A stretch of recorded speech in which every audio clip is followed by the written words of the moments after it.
Hari ini agendanya kita akan ada training ya terkait dengan sistem aplikasi kita yang baru dengan nama Smart HC atau Smart Human Capital, di mana nanti ada beberapa modul. Pertama ada ISS atau Employee Self Service yang nantinya akan digunakan oleh seluruh karyawan baik di pusat maupun di cabang, baik yang kontrak permanen maupun yang freelance nanti juga akan menggunakan aplikasi ini ya. Kemudian ada MSS atau Manajemen Self Service, dan kemudian ada juga mobile apps.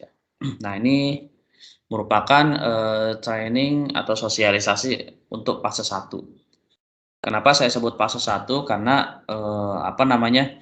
untuk project HC digitalization ini ya, di mana produknya adalah Smart HC, ini terdiri dari 2 fase. Dan untuk fase 2 sendiri ini rencananya kita akan live di akhir tahun ya, atau di Desember 2021. Nah, yang kami implementasikan atau sosialisasikan di hari ini merupakan development dari Smart HC atau Smart Human Capital untuk fase 1. Nah, di sini saya ada ingin menjelaskan beberapa hal. Pertama terkait dengan definisi dari Smart HC, kemudian perbedaan HC Nice dengan Smart HC, kemudian yang berikutnya terkait dengan fitur-fitur baru yang ada di Smart HC, khususnya untuk fase 1 ya. Nah, pertama terkait dengan definisi Smart HC. Jadi Smart HC ini merupakan suatu sistem aplikasi terintegrasi berbasis web based dan mobile apps yang nantinya akan dapat digunakan oleh seluruh karyawan ya, seluruh karyawan JNE baik itu nanti yang kontrak, permanen, freelance. Nanti juga ke depan untuk karyawan outsourcing maupun crowdsourcing mereka juga bisa menggunakan aplikasi Smart HC. Nah, ini fungsinya untuk melakukan aktivitas administrasi kepegawaian ya. Contohnya seperti personal data. Nah, nanti di personal data itu kita sebagai karyawan di situ kita bisa melihat terkait dengan data pribadi kita yang terregister di Human Capital. Kemudian kalau misalnya ada yang keliru atau ada yang tidak sesuai, nah nanti kita bisa melakukan request di dalam aplikasi Smart HC itu sendiri. Kemudian ada time management. Jadi seperti untuk melihat absensi, kemudian untuk cuti, kemudian untuk lembur ya, baik itu lembur ataupun piket. Kemudian untuk cuti, untuk koreksi absen, nah nanti bisa dilakukan di time management. Kemudian compensation and benefit ya, jadi seperti medical claim, kemudian loan, kemudian ada benefit claim nanti. Nah, itu nanti bisa dilakukan di compensation and benefit, termasuk cetak slip gaji ya. Dan nanti kalau di akhir tahun itu ada cetak untuk bukti potong atau 1721A1. Nanti bisa juga dilakukan melalui sistem aplikasi. Nah, kemudian selain proses keadministrasian, sistem HC ini atau Smart HC ini juga dapat membantu manajemen nantinya dalam hal yang bersifat strategik. Contohnya di sini seperti people development, talent management, dan HR dashboard. Ya. Jadi ini merupakan gambaran singkat dari sistem baru kita yaitu Smart HC. Kemudian yang berikutnya ini merupakan perbedaan antara HC Nice atau sistem yang kita gunakan saat ini dengan Smart HC atau Smart Human Capital. Di sini kami bagi beberapa kategori ya. Pertama dari sisi teknologi. Nah, untuk HC Nice kita masih menggunakan desktop application dan web based ya. Dimana kalau kita bicara desktop application, tentu kalau si user ini ingin mengakses aplikasinya, nah itu harus diinstal terlebih dahulu ya. Berbeda dengan web based. Kalau web based kita tidak perlu install. Kemudian untuk Smart HC, nah ini kita sudah tidak ada desktop application, tapi kita sudah full web based. Dan juga untuk improvement-nya kita ada aplikasi berbasis mobile apps ya. Sehingga nanti ada keunggulan-keunggulannya ketika kita bisa mengakses aplikasi ini dengan menggunakan mobile apps. Kemudian untuk jaringannya, nah untuk jaringannya sendiri untuk aplikasi kita yang lama ini masih menggunakan VPN, sehingga kalau Bapak Ibu terutama HC cabang ya atau PIC admin department kalau mau mengakses aplikasi kita itu harus terhubung dengan jaringan internal JNE. Ya nanti untuk Smart HC sistem kita yang baru itu tidak perlu lagi menggunakan VPN tapi sudah publish ya. Jadi kapanpun dan dimanapun selagi Bapak Ibu masih memiliki kuota internet, ya ini nanti akan bisa dapat mengakses aplikasi kita Smart HC. Dan kalau kita bicara kuota, harusnya sekarang di era digitalisasi ini, saya rasa kuota itu sudah seperti kebutuhan primer ya. Bahkan mungkin ada sebagian orang yang bela-belain beli kuota ya, dibandingkan dengan misalnya dia untuk beli makanan gitu. Jadi memang sudah menjadi kebutuhan pokok dan kami rasa itu sudah tidak menjadi kendala gitu ya dari sisi internetnya. Kemudian yang berikutnya dari sisi modul. Jadi untuk sistem kita yang lama, untuk modulnya kita hanya core. Nah, di Smart HC kita ada core dan development modul ya, development atau strategic modul. Kemudian untuk absensi, nah di sistem kita yang lama kita hanya menggunakan fingerprint. Nah, di sistem kita yang baru ini selain kita bisa menggunakan fingerprint, kita juga menyediakan untuk absen menggunakan mobile apps ya. Nah, di mana kita ketahui bahwa di era COVID ini sebenarnya untuk fingerprint itu tidak terlalu direkomendasikan ya. Makanya kita dari HC, dari Human Capital melakukan improvement. Nah, ini salah satu produknya adalah mobile apps ya. Jadi karyawan bisa melakukan absensi dengan menggunakan finger, tentu dengan titik lokasi yang sudah didaftarkan ya oleh admin Human Capital tentunya.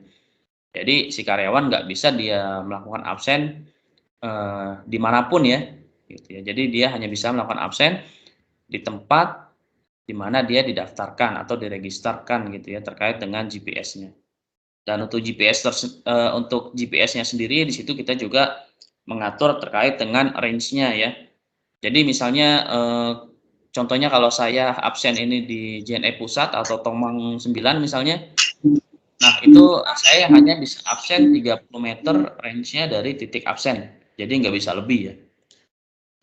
Kemudian terkait dengan dashboard, nah di sini di sistem lama kita belum ada dan di Smart HC ini ada dashboard. Kemudian terkait dengan integrated system, nah untuk HC Nice ini sudah terintegrasi dengan koperasi ya, khususnya Punakawane. Nah untuk di Smart HC ini kita selain terintegrasi dengan koperasi, kita juga terintegrasi dengan paket ID, e-tax maupun BPJS. Jadi ini merupakan gambaran singkat dari perbedaan antara HC Nice dengan Smart HC. Kemudian yang berikutnya ini merupakan fitur-fitur yang ada di Smart HC ya. Baik ini nanti yang ada di ISS atau Employee Self Service ataupun nanti yang ada di MSS atau Management Self Service. ISS ini nanti yang akan digunakan oleh seluruh karyawan ya untuk melakukan segala macam request yang berhubungan dengan administrasi kepegawaian. Kemudian MSS ini nanti yang akan digunakan oleh karyawan khususnya yang dia sebagai leader ya. Jadi di sini nanti fungsinya seperti mengajukan manpower plan, kemudian employee request, kemudian merubah work group bawahannya ya, work group schedule shift bawahannya atau merubah schedule shift bawahannya. Kemudian untuk melakukan approval, untuk melihat data timnya. Nah, nanti seorang leader tersebut bisa melakukannya dengan menggunakan menu MSS atau Management Self Service. Ini untuk detailnya nanti akan saya jelaskan di sistem aplikasi ya. Dan ini merupakan fitur-fitur yang ada di mobile apps.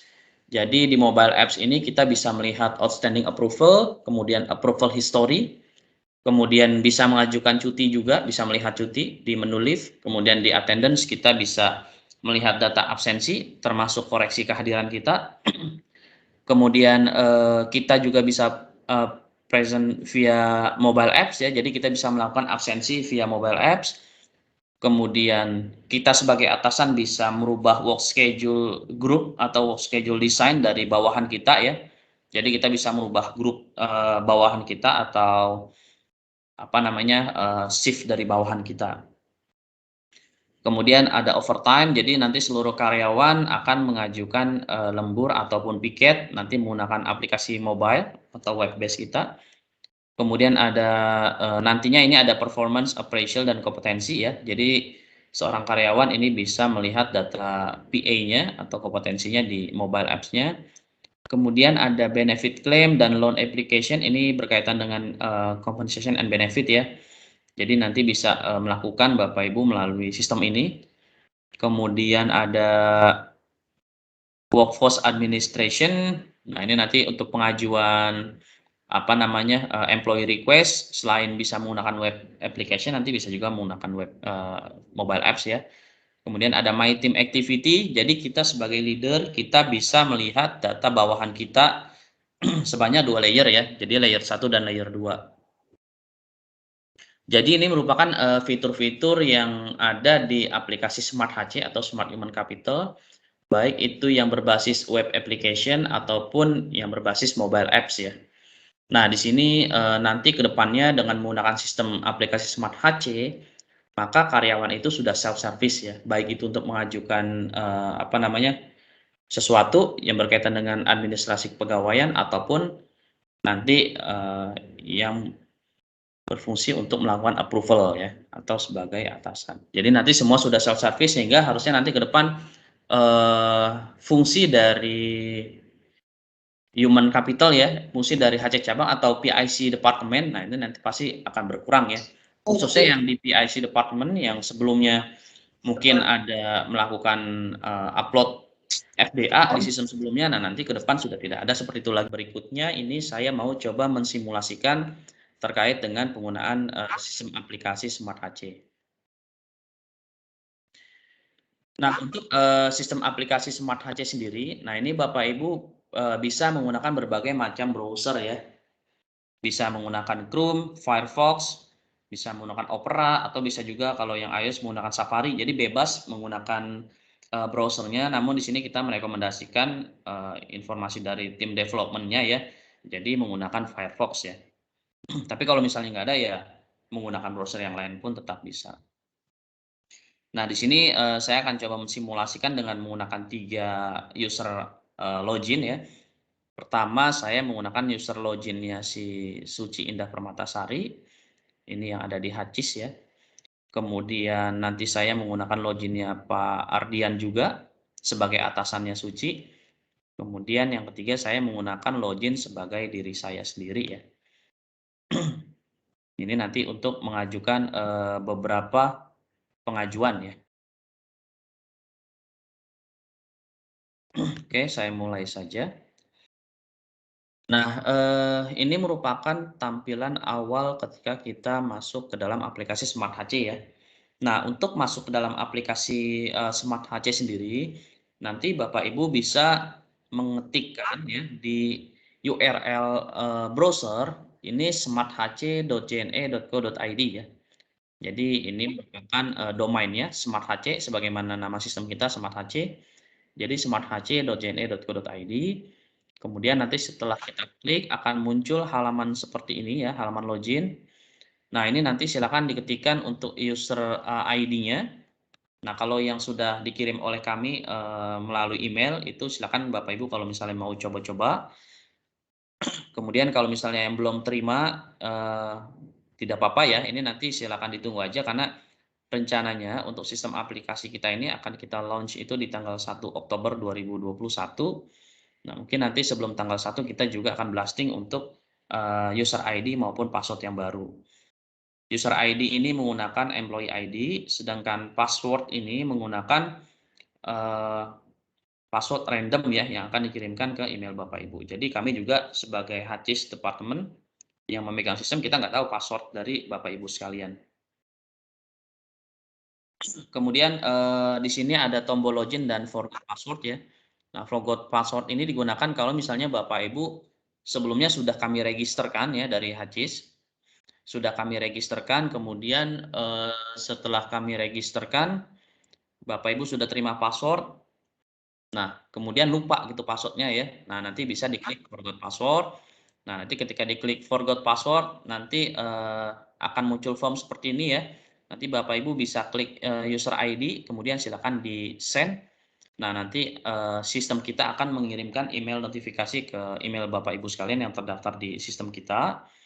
Kemudian nanti Bapak Ibu bisa mengklik untuk URL-nya nanti yang dikirimkan oleh sistem kita, kemudian silakan mengganti password-nya. Ini saya balik kembali. Ketika saya sudah masukkan user ID dan password-nya, nanti saya klik login.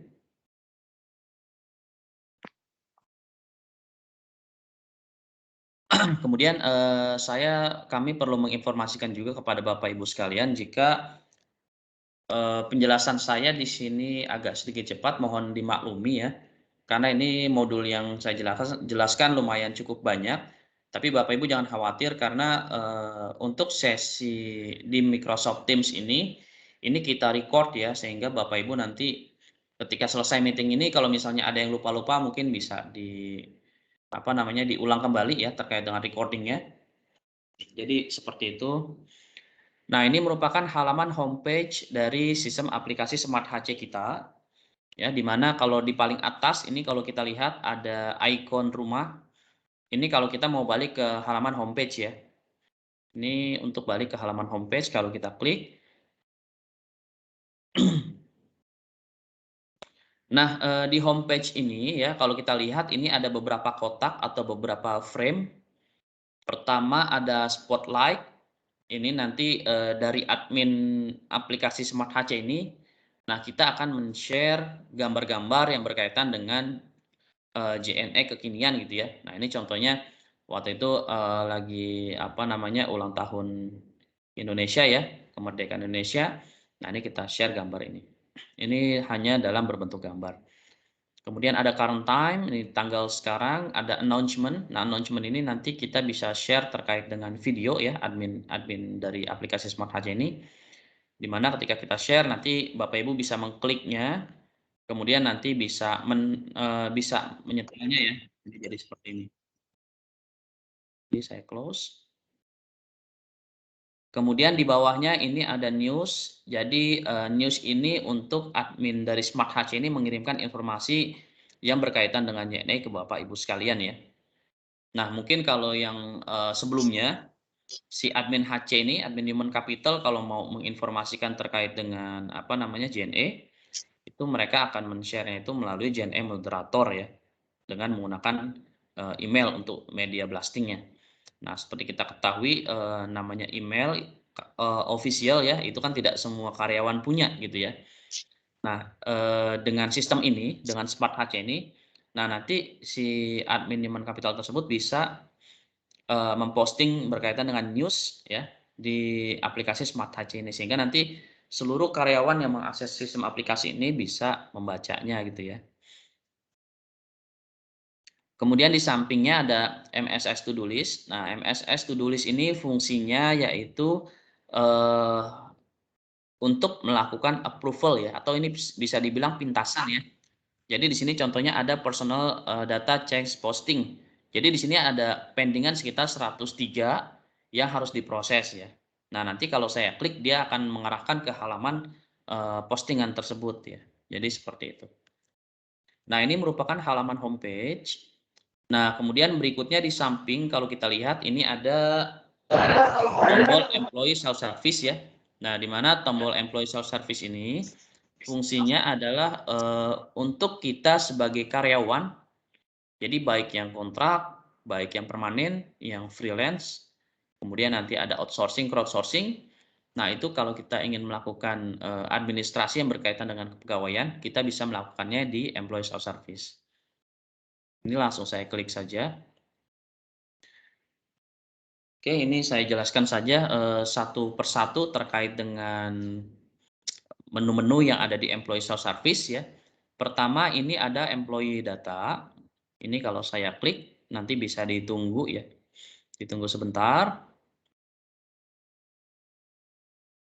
Nah, fungsi dari employee data di sini jadi pertama fungsinya itu adalah kita sebagai karyawan melihat data kita ya yang ada di human capital. Nah, nanti di sini bisa dilihat di sini dibagi ada kotak-kotaknya ya. Ada yang berkaitan dengan personal data, kemudian kontak information, ada nomor handphone dan email ya. Ini nanti harap kalau misalnya belum sesuai, harap diperbaharui ya Bapak Ibu. Karena ini nanti berkaitan dengan Bapak Ibu untuk mengakses sistem aplikasi Smart HC ini. Kemudian ada address, ini berkaitan dengan alamat. Kemudian di bawahnya nanti ada family, ada formal education, ada identity card. Jadi semua yang berkaitan dengan data kepegawaian yang ada di human capital nanti akan Bapak Ibu bisa lihat di sini ya di menu personal data.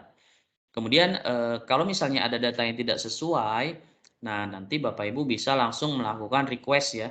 Nah ini misalnya atas nama Suci Indah Permatasari ini, misalnya untuk height atau weight-nya dia belum sesuai gitu ya. Nah nanti dia bisa klik edit, kemudian nanti bisa dia sesuaikan.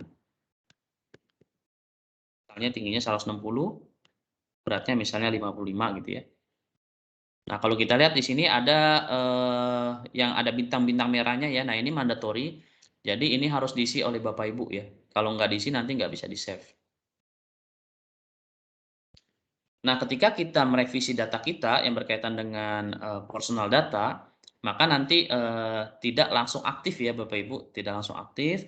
Nah, di sini nanti ada keterangannya there is outstanding change not posted yet ya. Jadi request kita terhadap perubahan data ini statusnya masih outstanding.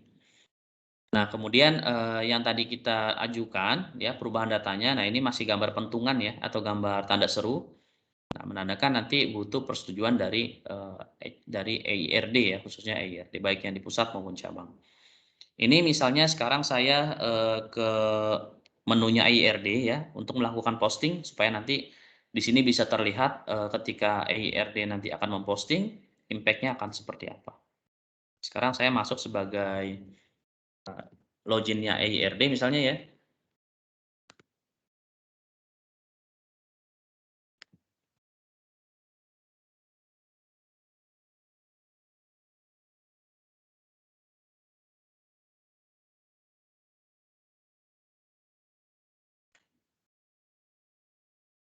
Oke, ini sekarang saya pakai login-nya EIRD.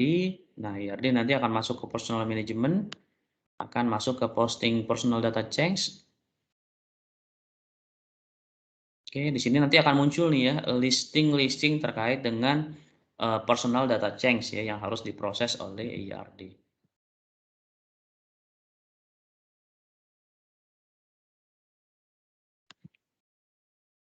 Nah, si EIRD sendiri ya bisa melakukan posting itu tidak tidak mesti semua pengajuan dari si karyawan tersebut bisa harus diposting oleh EIRD ya. Jadi mungkin bisa beberapa item saja. Ini contohnya kan ada hack dan wake ya. Nah, mungkin si EIRD ingin memposting yang hack-nya aja nanti dia bisa checklist ini. Kemudian yang satu bisa dia reject ya. Nanti kalau untuk reject nanti alasannya akan ditulis oleh EIRD kenapa. Misalnya datanya tidak lengkap lah, misalnya lampiran dari dokumennya belum dimasukkan. Nah, nanti EIRD akan memberikan catatan di sini. Ini misalnya diposting semua, kemudian posting all, ya, kemudian di save. Oke, jadi seperti itu. Nah, nanti coba kita lihat kembali di halamannya si Suci ya. Ini saya refresh.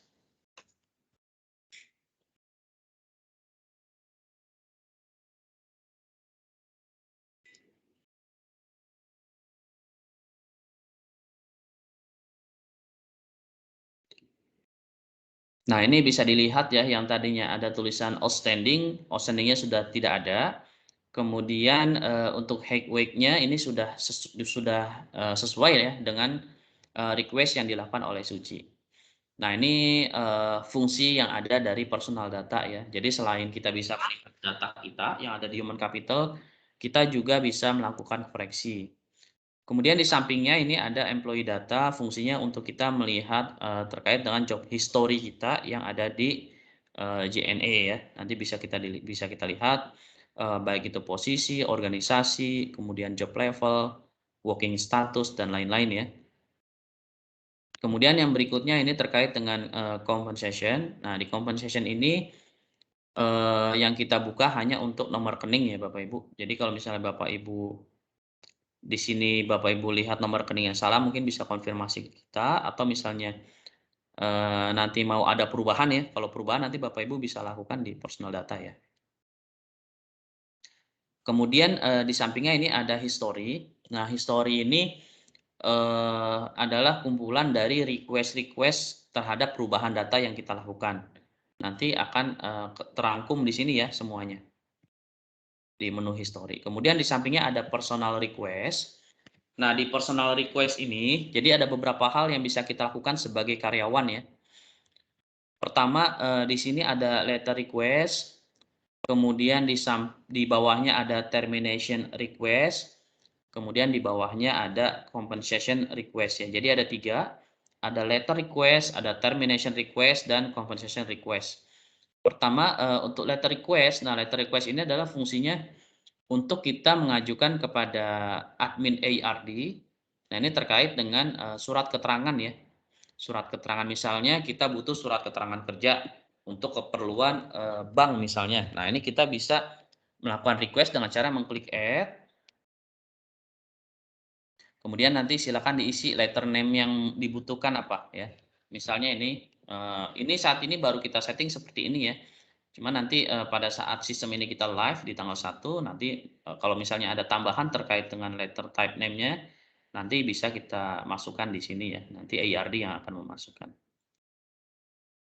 Ini nanti tinggal diklik, kemudian kalau misalnya ada informasi terkait dengan nama bank, silakan diisi banknya. Kemudian di confirm ya kalau sudah mengajukan. Nah, ketika kita mengajukan di letter request, nah di sini nanti pengajuan kita langsung masuk ke ARD ya. Kemudian yang kedua, nanti akan ada delivered date-nya sama delivered by-nya ya. Jadi kalau misalnya si admin itu sudah meng-close statusnya, nah nanti di sini akan tertulis nih ya, delivered date-nya sama delivered by-nya. Dan di attachment-nya harusnya ini ada filenya ya, kalau sudah di-close sama si admin. Nah, attachment ini nanti yang akan kita download ya, misalnya surat keterangan kerja. Nah, nanti setelah si admin minta tanda tangan ya, biasanya kan ada tangan basahnya. Nah, kemudian admin akan scan, nah dokumennya akan dikirimkan di attachment ini ya, nanti akan kita simulasikan. Ini contohnya ya, di bawahnya ada pengajuan juga, nah ini contohnya ada file. Ini karena filenya saya lampirkan asal aja, ya pada dasarnya ini nanti DRD akan melampirkan attachment ini ya. Nah ini setelah si Suci Indah Permatasari ini mengajukan, nah ini sekarang saya coba masuk ke halamannya si ARD, kemudian kita coba lakukan posting terkait dengan letter request ya. Nah di letter request, kalau nanti dia refresh nih, akan muncul nih ya, terkait dengan letter request yang dilakukan oleh karyawan. Ini misalnya tuh Suci, nah nanti si ARD akan menyiapkan dokumennya, kemudian ditandatangani dokumen tersebut, kemudian berikutnya nanti akan di-attach ya untuk file tersebut. Nah, nanti di-attach, ini misalnya saya contoh saja ya, saya cari file yang ukurannya tidak terlalu besar, saya open. Nah, ketika kita proses attachment di sini, ini nanti Bapak Ibu tunggu ya sampai nama filenya keluar karena ini ada proses upload ya. Jadi semakin besar filenya nanti semakin lama deh. Ini kita confirm. Ini untuk ARD ya informasinya ya. Nah, kemudian kalau ARD ini sudah attachment, nanti dia akan close statusnya menandakan pendingan untuk letter request-nya sudah tidak ada. Nah, ini sebagai loginnya Suci, saya refresh kembali.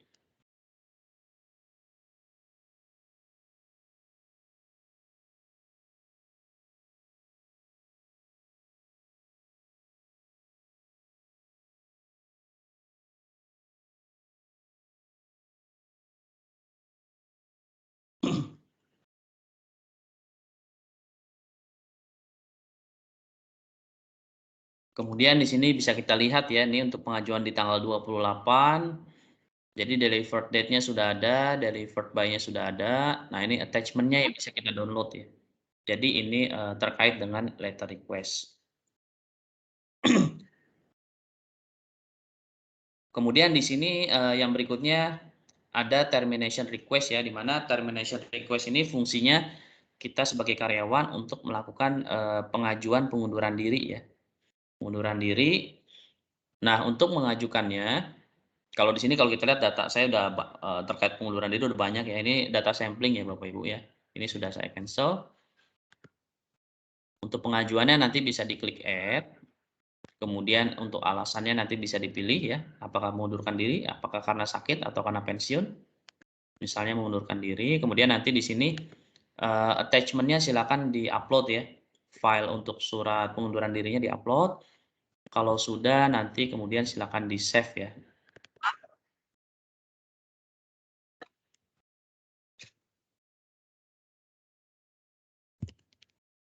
Nah, untuk pengunduran diri sendiri ini kan kita ada kebijakannya ya. Nah, di sini ya harusnya kan kebijakannya 1 bulan setelahnya ya. Nah, di sini kita bisa pilih misalnya karena sekarang tanggal 28, ini kita mengajukan untuk tanggal 28 Oktober misalnya. Atau misalnya bisa juga ya kalau kita mau lebih untuk 9 November. Kalau sudah nanti kita confirm. Nah, ketika kita klik confirm, nanti otomatis sistem akan mengirimkan notifikasi ke apa namanya? Ke pihak terkait ya.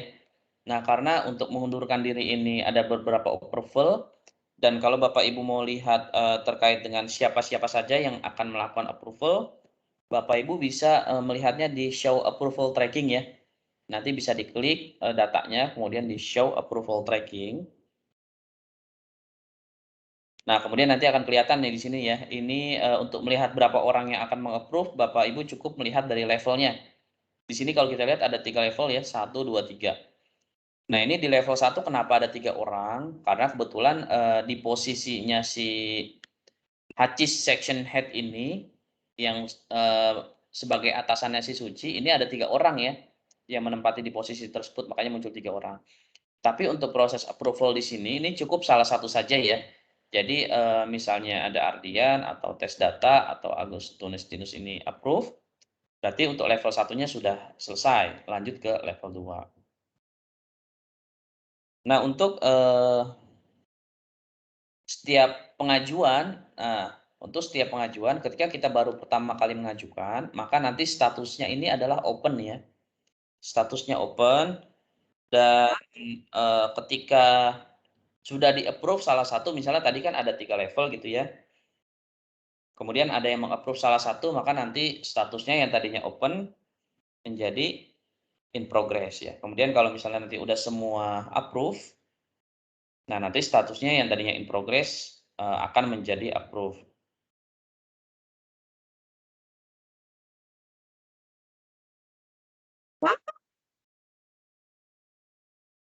Kemudian masih di termination request ya, ini contohnya saya coba approve ya. Ini kan statusnya sekarang open ya. Saya coba approve dengan menggunakan ISS-nya si Pak Ardian ya, sebagai atasannya Suci.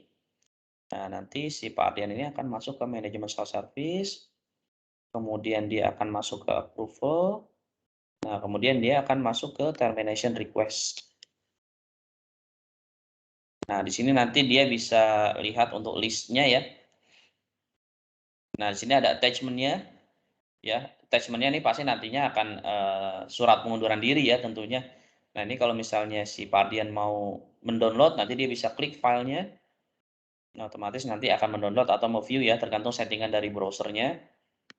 Nah, kemudian berikutnya nanti dia klik checklist, dia mau meng-approve atau me-reject ya. Kalau dia mau meng-approve, nanti dipilih approve, oke, disetujui, misalnya. Kemudian diklik confirm.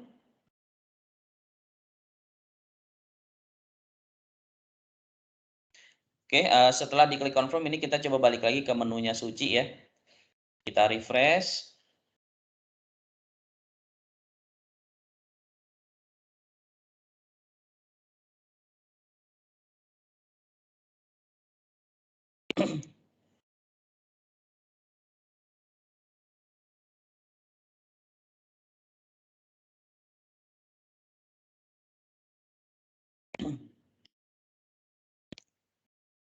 Kita ke personal request, kita ke termination request. Nah, ini ya. Yang tadinya statusnya ini in progress. Nah, ini sekarang yang tadinya statusnya open ya ketika baru pertama kali mengajukan. Nah, ini berikutnya statusnya in progress. Dan kalau kita lihat di show approval tracking-nya, ini sudah ada approval date-nya ya. Oke, disetujui catatannya. Jadi si approver ini dia bisa ya selain dia bisa approve, tentu dia bisa reject ya, bisa tidak menyetujui. Ya. Untuk kasus-kasus tertentu, ya mungkin nanti kalau misalnya ada atasan yang tidak menyetujui ya, karena satu hal misalnya, mungkin nanti, si karyawan tersebut juga bisa menghubungi, HC, Human Capital dari pusat maupun cabang ya, terkait dengan kenapa tidak disetujui. Kalau misalnya mau dikonfirmasi saja, seperti itu. Kemudian, di sini ada level 1, 2, dan 3. Nah, ini karena level 1 sudah approve ya si Pak Ardian ini. Nah, berikutnya nanti akan masuk ke saya nih ya, ke Ayat Setiawan. Dan ini, setiap pengajuan ya, ini pasti nanti akan mengirimkan notifikasi dalam bentuk email ke approval tersebut ya. Misalnya tadi ini yang pertama ke Pak Ardian, nah nanti akan kirim notifikasi ke Pak Ardian. Nah, ini setelah Pak Ardian approve, nah nanti otomatis sistem akan mengirimkan notifikasi ke Ayat Setiawan ya, ke saya. Kemudian nanti setelah saya approve, nah kemudian nanti sistem juga akan mengirimkan notifikasi ke Nurlaila ini ya. Nurlaila ini kalau kita lihat ini sebagai, Industrial Relation Section. Oke, ini saya close dulu.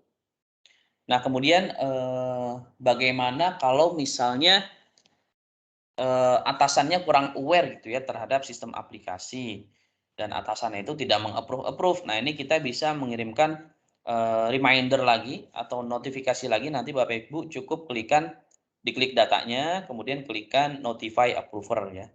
Nah, ini kalau kita klikkan notify approver, nanti sistem akan mengirimkan, kembali terkait dengan notifikasi email ya.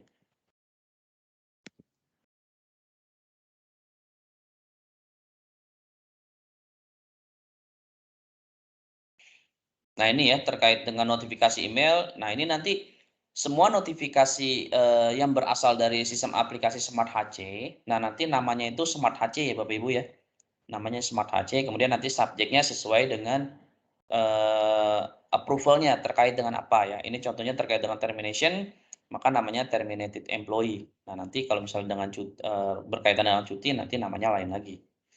Yang pasti, yang mengirimkan adalah Smart HC. Nah, terkait dengan, proses approval ini, nah ini nanti berlaku untuk modul-modul yang lain ya Bapak Ibu. Jadi untuk prosesnya sama, jadi ketika, pertama kali karyawan itu mengajukan, statusnya itu open, kemudian, kalau misalnya ada satu yang meng-approve, nah yang tadinya open menjadi in progress. Ya, kemudian sampai dengan semua sudah approve, baru statusnya yang in progress menjadi approve. Jadi seperti itu, kemudian kalau kita mau me-reminder, terkait dengan approver-nya, nah nanti kita bisa klikkan notify approver. Ini saya jelaskan di sini secara detail, jadi nanti di menu-menu yang lain seperti cuti, kemudian ada lembur, saya nggak perlu jelaskan kembali ya Bapak Ibu terkait dengan proses approval-nya, karena nanti sama tahapannya. Ini berkaitan dengan termination. Nah, bagaimana kalau misalnya, di tengah jalan gitu ya, biasanya kan kalau orang melakukan, request terminate itu kan pikirnya panjang gitu ya. Nah, kalau misalnya dia mau membatalkan, nanti dia bisa klik datanya, cukup dia klik cancel saja. Ya, ketika diklik cancel ini batal, tidak dilanjutkan untuk proses approval-nya. Oke, kemudian saya lanjutkan ke yang di bawahnya ya. Di sini ada compensation request. Nah, compensation request ini fungsinya untuk kita sebagai karyawan mengajukan terkait dengan benefit yang ada di JNE. Khususnya ada dua di sini yang kita open. Pertama ada namanya tunjangan nikah ya, di mana sesuai dengan kebijakan yang berlaku. Jadi, sistem aplikasi Smart HC ini untuk kebijakannya mengacu kepada kebijakan yang sudah ada ya Bapak Ibu, sampai nanti ada kebijakan yang baru. Ketika kita mengajukan, nanti bisa diklik add, kemudian ada applying for-nya itu untuk apa. Ya, di sini ada dua yang tadi saya sudah sebutkan. Pertama ada tunjangan nikah, kemudian ada sumbangan duka ya, merit atau pass away. Nah, untuk merit, nah nanti, di sini ada nama item code-nya tunjangan nikah, apply date-nya tanggal berapa, kemudian family name-nya siapa gitu ya.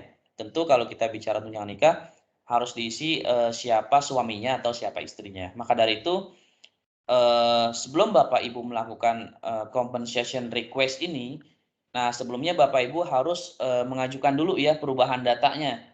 Ya, kalau ini berkait dengan tunjangan nikah berarti Bapak Ibu harus menambahkan dulu data keluarga, suami atau istri Bapak Ibu atau pasangannya, ya ke dalam, sistem yang tadi bisa dilakukan di personal data ya. Kemudian terkait dokumennya, seperti tunjangan nikah ini kan butuh dokumen, surat nikah ya. Nah itu nanti bisa di-upload juga dokumen tersebut di personal data ya, di sini juga ya, di personal data. Kemudian nanti kalau misalnya ini kalau tunjangan nikah ya, kalau misalnya, pass away pilihannya, berarti Bapak Ibu harus mengupdate data di personal datanya, data ayahnya ya, jadi meninggal, misalnya untuk ayahnya atau untuk ibunya. Kemudian Bapak Ibu juga harus mengupload dokumen surat kematian ya. Jadi sesuai regulasinya sesuai dengan, yang ada di kita gitu ya. Kemudian nanti kalau sudah dikonfirm ya, kalau sudah dikonfirm nanti akan masuk, ke dalam list di sini ya, sampai nanti, ada approver-nya, ketika sudah approve semua, nanti otomatis, untuk benefit tersebut akan dibayarkan ke Bapak Ibu ya.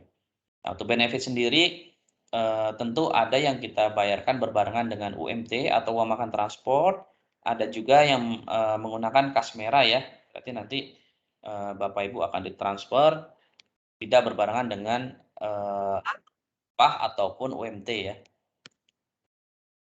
Nah ini yang ada di compensation and benefit. Jadi, yang ada di employee self service, kemudian di employee data fungsinya seperti itu ya Bapak Ibu. Jadi pertama, Bapak Ibu bisa melihat data, kemudian yang kedua, Bapak Ibu bisa melakukan request perubahan data, kemudian yang ketiga Bapak Ibu bisa, melakukan request, letter request ya atau permintaan surat. Kemudian yang berikutnya Bapak Ibu bisa, melakukan termination request atau terminate. Kemudian Bapak Ibu juga bisa melakukan compensation and benefit request. Kemudian yang berikutnya ini terkait dengan, leave and absent ya, leave and absent.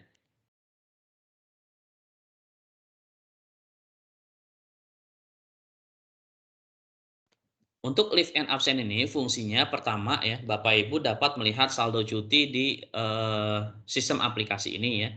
Contohnya ini untuk Suci, nah awalnya saldo cutinya ini ada 15 ya. Nah nanti di sini untuk detailnya akan kelihatan, pertama ada namanya apply in progress ya. Jadi, nah di sini ada apply in progress dan ada release ya.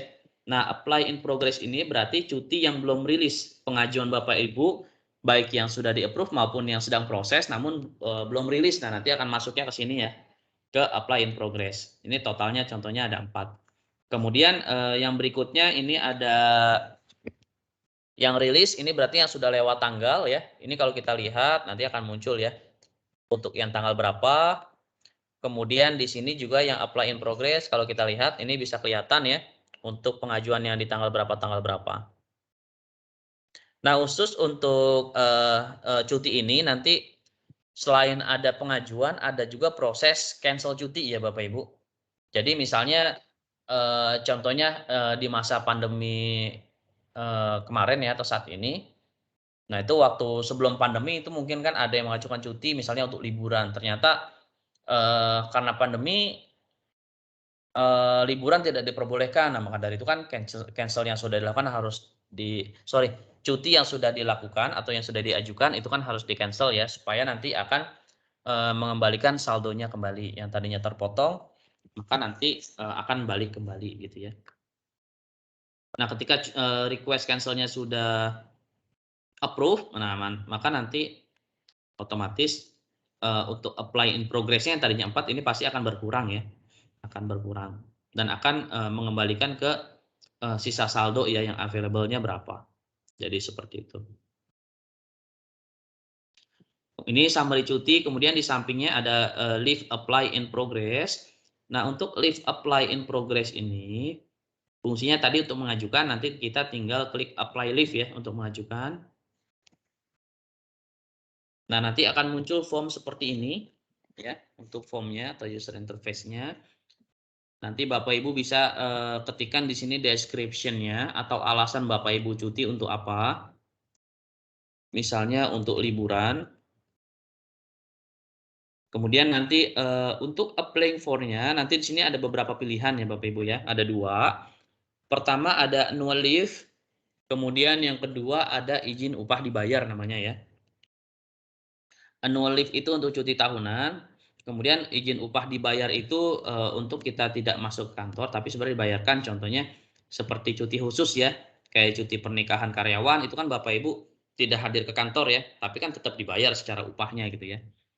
Kemudian ada apa namanya, khitan atau baptis, kemudian ada melahirkan. Nah, termasuk untuk WFH ya Bapak Ibu. Jadi untuk WFH nanti Bapak Ibu mengajukannya via ISS di sini ya, via leave and absent ini. Nah, nanti silakan pilih work from home. Nah, kemudian bagaimana kalau misalnya ketika kita WFH, kemudian atasan kita minta kita datang ke kantor ya. Nah, nanti prosesnya berarti Bapak Ibu harus cancel dulu terkait dengan pengajuannya, kemudian mengajukan lagi untuk yang WFH ke kantor ya. WFH ke kantor. Nah, ini jadi prosesnya seperti itu ya. Di-cancel dulu, kemudian ajukan lagi WFH ke kantor. Nah, kenapa kita bedakan nih ya antara WFH dan WFH ke kantor? Nah, ini karena sesuai dengan kebijakan yang ada di Komben ya, terkait dengan UMT yang akan didapatkan oleh karyawan yang WFH atau WFH ke kantor ini berbeda tentu ya. Kalau untuk yang WFH nanti mereka akan mendapatkan tunjangan pulsa, kemudian kalau WFH ke kantor, nah ini mereka nanti akan mendapatkan seperti hadir ya, jadi mendapatkan uang makan dan transport yang tentu nilainya ada beda ya antara WFH dan WFH ke kantor. Nah ini misalnya saya mau mengajukan untuk annual leave, kemudian saya pilih tanggalnya tanggal berapa, misalnya di tanggal 8, ya. Ini saya klik full day-nya. Ini full day-nya jangan lupa ya harus diklik. Kemudian tanggalnya tanggal 8 misalnya. Nah, nanti akan muncul di sini ya di application date-nya. Dan untuk setiap pengajuan ini kita tanggalnya bisa lompat-lompat ya Bapak Ibu ya. Jadi misalnya kita mau ngajuin untuk tanggal 5 dan tanggal 8, nanti kita tinggal pilih nih tanggal 5 dan tanggal 8. Tapi kalau hanya satu hari saja nanti bisa dipilih ya. Kemudian nanti ketika Bapak Ibu mengajukan cuti, nanti jangan lupa diisi untuk replacement-nya ya, siapa. Misalnya ini ya namanya replacement pasti atasan ya umumnya ya. Ini karena atasannya Suci, ini namanya Ardian ya. Nah, untuk pencarian data di search for ini kalau kita lihat ini employee ID ya. Jadi kalau di sini employee ID maka pencariannya harus menggunakan employee ID. Ya di sini Bapak Ibu bisa klik untuk pilih mau berdasarkan apa pencarian datanya. Misalnya mau employee name, nah nanti tinggal employee name dipilih. Nah, untuk merubah search for ini, metodenya ada 2, selain Bapak Ibu bisa merubahnya dari sini ya. Nah, bisa juga ini dengan cara mengklik kolom yang di bawahnya. Nah, ini kalau saya klik employee ID akan muncul employee ID. Kemudian kalau saya klik employee name nanti akan muncul employee name ya.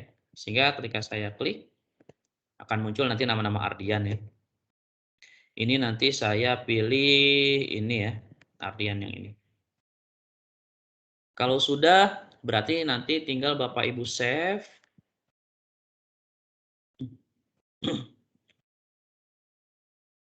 Nah, ketika Bapak Ibu save nanti akan otomatis direkap oleh sistem ya dengan statusnya open. Ya, status open. Nah, ini approver-nya. Jadi yang berkaitan dengan absensi ada apa namanya baik itu untuk pengajuan cuti, kemudian untuk koreksi absensi, kemudian untuk pengajuan lembur. Nah, itu nanti prosesnya ada 2 layer ya Bapak Ibu, atasan 1 dan atasan 2. Jadi sorry untuk pengajuan cuti, pengajuan koreksi absensi, kemudian untuk pengajuan datang telat dan izin pulang cepat ya, izin datang telat dan izin pulang cepat itu 2 layer, jadi atasan 1 dan atasan 2. Sehingga kalau misalnya karyawan yang posisinya sebagai staff, nah nanti di situ dia sampai dengan supervisor ya untuk approval-nya.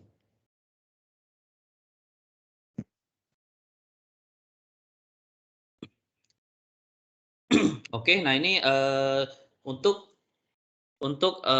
proses approval-nya ini sudah tidak perlu saya jelaskan kembali ya Bapak Ibu, karena tadi saya sudah jelaskan secara detail di proses termination ya. Jadi kurang lebih sama ketika kita baru pertama kali mengajukan open, ada yang meng-approve 1 orang, itu in progress. Nah, ketika semua sudah approve, nanti statusnya menjadi approve. Nah, kemudian kalau misalnya Bapak Ibu sudah mengajukan, kemudian ternyata batal, nanti Bapak Ibu bisa cancel absen di sini ya. Bisa Bapak Ibu klik datanya, kemudian nanti cancel absen.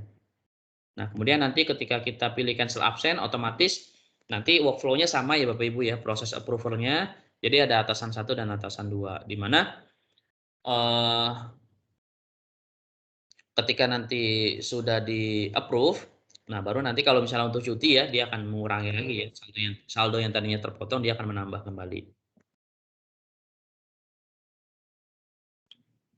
Ini untuk, cuti, ya. Kemudian yang berikutnya, selain kita, di sini dapat mengajukan cuti, nah di sini kita juga bisa melakukan absence application ya, absence application.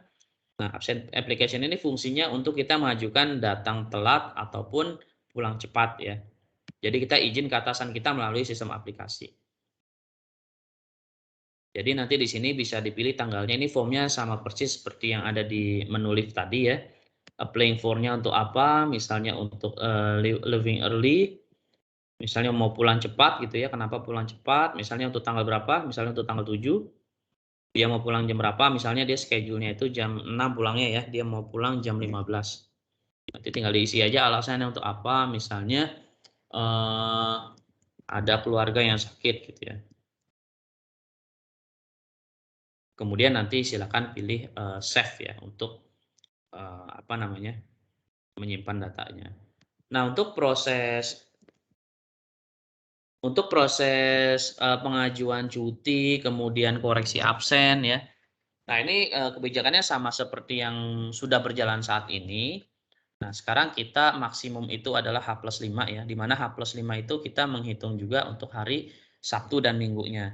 Ya, jadi kalau misalnya Bapak Ibu sudah H+5 baru mau mengajukan, nah itu sudah tidak bisa.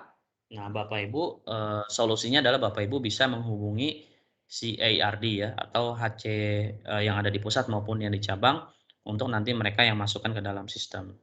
Tapi nanti harusnya Bapak Ibu akan ada coaching juga di situ ya, karena sistem kita ini kan sudah smart gitu ya, sudah bisa diakses kapanpun dan dimanapun dengan menggunakan internet. Harusnya sudah tidak ada alasan lagi Bapak Ibu untuk lewat dari H+5 ya. Jadi seperti itu, jangan sampai sistem kita sudah smart tapi orangnya belum smart nih ya. Nah, itu harapan kita ketika sistem ini sudah smart, nah orangnya pun, karyawannya pun harusnya sudah smart ya, terutama untuk menggunakan sistem aplikasi ini. Ini nanti kalau misalnya apa namanya, sudah di-input nanti tinggal di-save ya, nanti akan masuk listing datanya. Contohnya seperti ini ya, dia di tanggal 29 ada mengajukan untuk pulang cepat, izin dia mau pulang jam 6 ya, jam 16 sorry. Ini statusnya sama ya, ada 2 layer. Tujuannya ingin mengurus KTP di sini ya.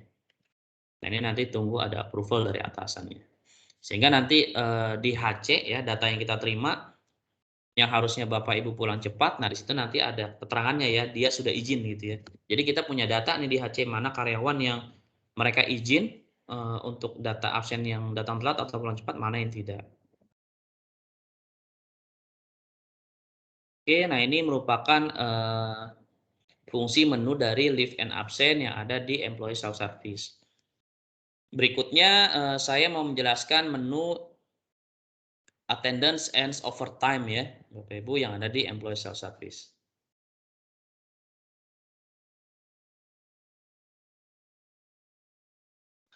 Oke, untuk menu attendance and overtime, di sini fungsinya pertama Bapak Ibu bisa melihat data absen Bapak Ibu ya.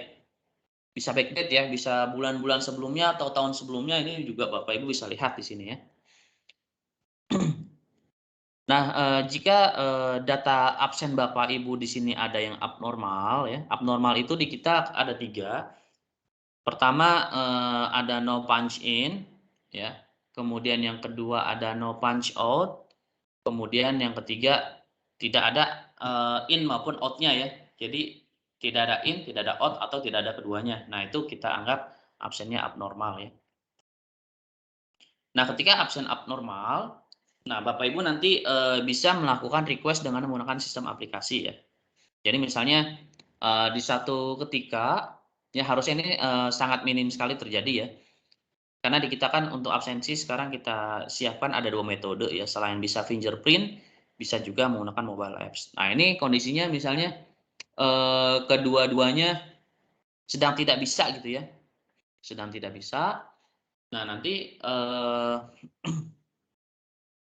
ya tidak bisa itu misalnya mesin absensinya lagi rusak gitu ya, lagi rusak atau misalnya tangan jari kalau mesin absensi itu kan validasinya menggunakan pola yang ada di jari kita gitu ya. Misalnya jari kita berubah, ya khususnya kalau laki biasanya identiknya kapalan tangannya ya, kalau untuk pekerja keras. Kemudian kalau ibu-ibu atau perempuan, biasanya kalau yang habis hamil dia ada perubahan dari sisi, struktur kulitnya ya, biasanya lebih halus. Nah itu merubah pola finger juga yang menyebabkan, fingernya jadi tidak sensitif lagi gitu ya. Nah sehingga harus diregister ulang. Nah itu bisa seperti itu dan berbarengan misalnya, eee, ternyata selain fingerprint bermasalah, nah handphonenya juga bermasalah juga gitu, misalnya lagi rusak atau misalnya kuotanya lagi habis atau bagaimana sehingga dia nggak bisa absen keduanya. Nah ini nanti dia bisa melakukan koreksi absensi, di mana koreksi absensi ini sama ya nanti kita buat validasi ini H+5. Untuk prosesnya nanti Bapak Ibu bisa diklik tanggalnya. Tanggalnya diklik, ini misalnya saya mau mengajukan untuk yang tanggal nah ini data yang sekarang merupakan data migrasi ya Bapak Ibu ya. Jadi kalau data migrasi itu nggak bisa dikoreksi untuk absensinya ya. Yang bisa diimigrasi adalah yang bisa dikoreksi adalah data yang memang dari hasil proses, mesin absensi maupun fingerprint. Nah, nanti di sini bisa diklik datanya. Sorry, ini sebelumnya di tanggal 17 ini sebelumnya saya ada pengajuan ya, sudah diajukan, ada ISS dan overtime ini saya cancel dulu, karena nanti mau saya sampling untuk penginputan datanya supaya lebih jelas. Oke, ini kita simulasikan di tanggal 17 September ya, 2021. Misalnya dia lupa absen, sehingga statusnya menjadi alpha. Nah, di sini dia bisa melakukan apply attendance.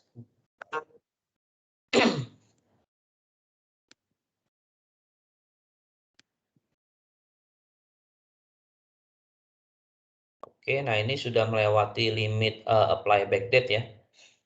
Kita cobain di bawahnya.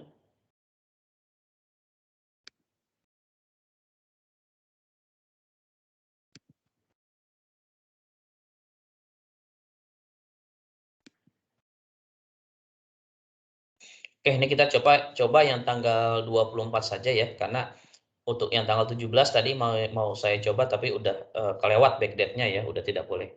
Nah, itu tadi kalau misalnya udah kelewat, berarti yang bisa melakukan adalah si admin ARD ya. Nah, ini saya tinggal klik apply attendance. Kemudian di sini nanti untuk time in dan out ini kalau secara sistem dia sudah menyesuaikan ya Bapak Ibu. Jadi in out-nya sudah disesuaikan, nanti tinggal Bapak Ibu menyesuaikan kembali ya. Apakah misalnya untuk jam pulangnya memang jam 12 di sini, ya kalau misalnya bukan jam 12, misalnya Bapak Ibu di hari ini ada lembur misalnya gitu ya. Nah, Bapak Ibu bisa masukkan di sini nih ya. Misalnya mmm, jam 16 misalnya, atau jam 17 gitu ya pulangnya, nanti bisa di-confirm. Nah, nanti sistem akan mengirimkan email ke pihak terkait ya yang sebagai approver. Nah, di sini nanti ada pengajuan ISS attendance namanya jam 4 sampai jam 17. Nanti statusnya hadir untuk in out ya. Nah, kemudian kalau dia belum di-approve nanti di sini untuk aktual attendance-nya belum muncul ya, tapi kalau misalnya nanti sudah di-approve, nah aktual attendance-nya nanti di sini akan muncul ya Bapak Ibu. Nah, ini nanti tunggu sampai dengan di-approve. Nah, kemudian bagaimana kalau misalnya di tanggal tersebut, di tanggal 24, nah dia ternyata ada OT juga ya, atau ada overtime juga gitu ya. Nah, di sini Untuk yang di attendance and overtime ini selain dia bisa melakukan koreksi absensi, nah di sini dia juga bisa melakukan pengajuan untuk overtime ya, baik itu lembur ataupun piket. Jadi di kita itu ada dua ya, untuk overtime ada lembur dan piket. Kalau untuk hari libur kita defaultnya itu ke piket, tapi kalau untuk hari kerja nanti tergantung atasan menyetujuinya yang mana, ke lembur kah atau ke piket kah. Nah ini untuk pengajuan overtime nanti bisa diklik tanggalnya, kemudian diklik overtime. Nah, nanti tinggal dipilih ya. Ini kan schedule-nya jam 12 ya. Dia lemburnya sampai jam berapa? Misalnya sampai jam 16. Gitu ya. OT type-nya nanti dipilih misalnya lembur. Ini ada kerjaan tambahan. Kemudian di-confirm. Otomatis nanti akan mengirimkan ke atasannya. Jadi di sini kalau kita lihat di datanya, di sini ada di tanggal 24 bulan 9 ini ada dua pengajuan ya. Pertama ini untuk ISS attendance. Kemudian yang kedua ini untuk overtime ya. Ini kita bisa lihat trackingnya dari tiap-tiap pengajuan ini. Nah, kemudian nah ini yang perlu Bapak Ibu perhatikan juga ya, ketika Bapak Ibu mengajukan overtime. Nah, ini karena untuk overtime ini kita dari sisi sistem akan ada validasi kepada absensi karyawan tersebut, in maupun out-nya. Maka dari itu kalau misalnya in atau out-nya atau kedua-duanya nggak ada, nah Bapak Ibu harus melakukan koreksi absensi juga ya. Koreksi absensi juga, karena nanti kalau misalnya tidak ada salah satunya, tidak ada in atau out-nya, nanti overtime Bapak Ibu tidak akan terhitung ya, atau tidak akan terbayar jadinya. Jadi harus koreksi absensi.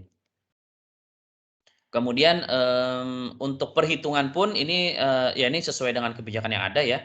Jadi kita dari sistem itu akan mengambil mana yang terkecil. Jadi misalnya Bapak Ibu pulang jam 8 malam misalnya, tapi Bapak Ibu pengajuan lemburnya sampai dengan jam 7 malam. Nah, nanti sistem akan menghitung jam 7 malam ya, sampai dengan jam 7 malam. Karena itu sesuai dengan yang disetujui oleh atasan. Karena bisa jadi Bapak Ibu sebenarnya dari jam 7 sampai jam 8 juga nggak kerja, misalnya lagi santai-santai gitu ya, absennya belakangan gitu kan, bisa jadi seperti itu.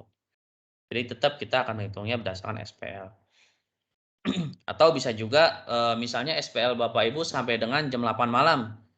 Gitu ya. Tapi Bapak Ibu pulang jam 7 malam ya, absen jam 7 malam. Nah, nanti sistem akan menghitungnya di jam 7 malam ya. Jadi diambil mana yang terkecil. Jadi ini ada dua kondisi ya. Pertama untuk AESS attendance, kemudian yang kedua overtime. Jadi itu merupakan fungsi dari menu attendance and overtime yang ada di employee self-service ya. Untuk proses approval-nya saya rasa sudah tidak perlu saya jelaskan lagi, jadi sama seperti modul-modul yang sebelumnya ya, yang sudah saya jelaskan. Kemudian yang berikutnya masih di employee self-service. Ini saya ke medical claim entry ya. Nah, medical claim entry ini fungsinya pertama kita bisa melihat terkait dengan saldo medikal kita ya. Ini saldo medikal kita. Kemudian di sini kita juga bisa mengajukan untuk medical claim-nya ya Bapak Ibu.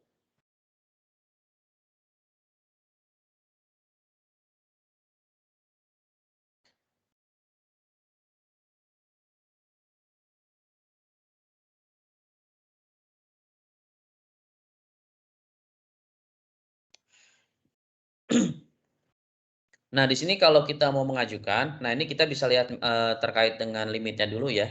Pertama untuk saya mau lihat untuk rawat jalan misalnya di sini medical limitnya itu ada, oh di sini ada outstanding ya. Ada outstanding, saya hapus dulu saja datanya. Ini saya tidak jadi. Kalau tidak jadi kita cukup delete aja ya, delete medical claim. Kita bisa delete sebelum di payment ya Bapak Ibu ya. Kalau sudah di payment oleh Komben itu tidak akan bisa di delete. Nah, ini kita punya limit sebesar 1.120.000 misalnya ya.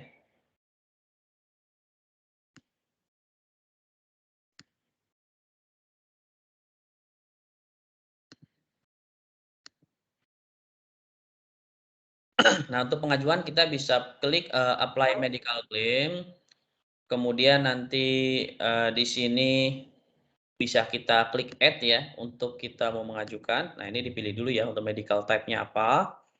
Jadi di sini ada beberapa pilihan untuk lensa, frame and lensa, rawat jalan, inap, persalinan normal atau sesar gitu ya.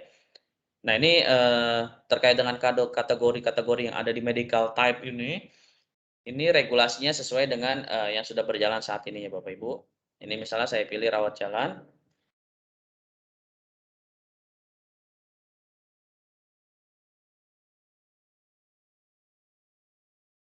kemudian nanti saya pilih add.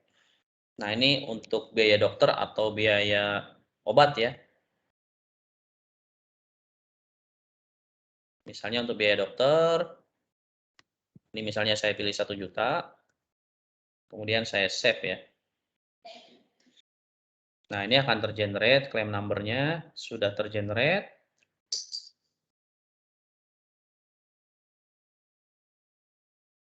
Nah, kalau kita mau lihat, apa namanya, approval tracking-nya, nanti bisa kita klik di sini ya, terkait dengan tracking-nya.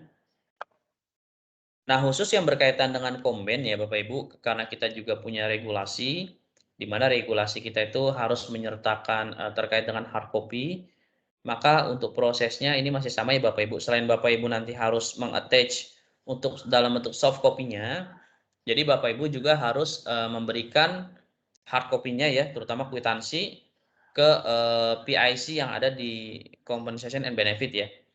Nah, di sini kalau kita lihat untuk approval tracking-nya bisa kita lihat ini PIC-nya ada Mas Angga Garuda Blitar, nah nanti bisa diberikan kepada beliau, karena nanti beliau juga pasti akan meng-approve ketika dokumennya itu sudah diberikan ke beliau ya. Jadi kalau misalnya nanti belum diberikan, misalnya sudah lewat dari batas tertentu, beliau nanti akan reject ya pasti ya, reject sehingga nanti ketika ada salah satu approval-nya itu me-reject, kalau Bapak Ibu tetap mau mengklaimnya, Bapak Ibu harus mengajukan ulang. Jadi prosesnya seperti itu.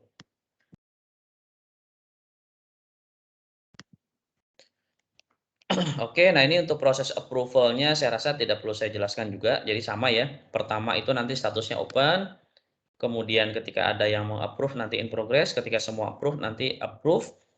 Kemudian kalau misalnya, sudah lama kok nggak di-approve, Bapak Ibu bisa, klik notify approver untuk nanti me-reminder, si approver tersebut ya. Jadi ini merupakan, fungsi yang ada di medical claim. Kemudian berikutnya ada benefit claim. Untuk benefit claim di sini ada 2 ya Bapak Ibu. Jadi ada benefit assignment dan benefit claim ya. Benefit assignment ini fungsinya untuk, melihat history berkaitan dengan, equipment kita, misalnya ada seragam, kemudian ada ID card dan lain-lain ya. Kemudian di sampingnya ini ada benefit claim. Nah, di mana benefit claim ini fungsinya untuk, karyawan ini khususon ya, ini khususnya untuk kepala cabang yang dia ditempatkan, di tempat yang berbeda dari lokasi dia di-hire ya, atau home base-nya dia.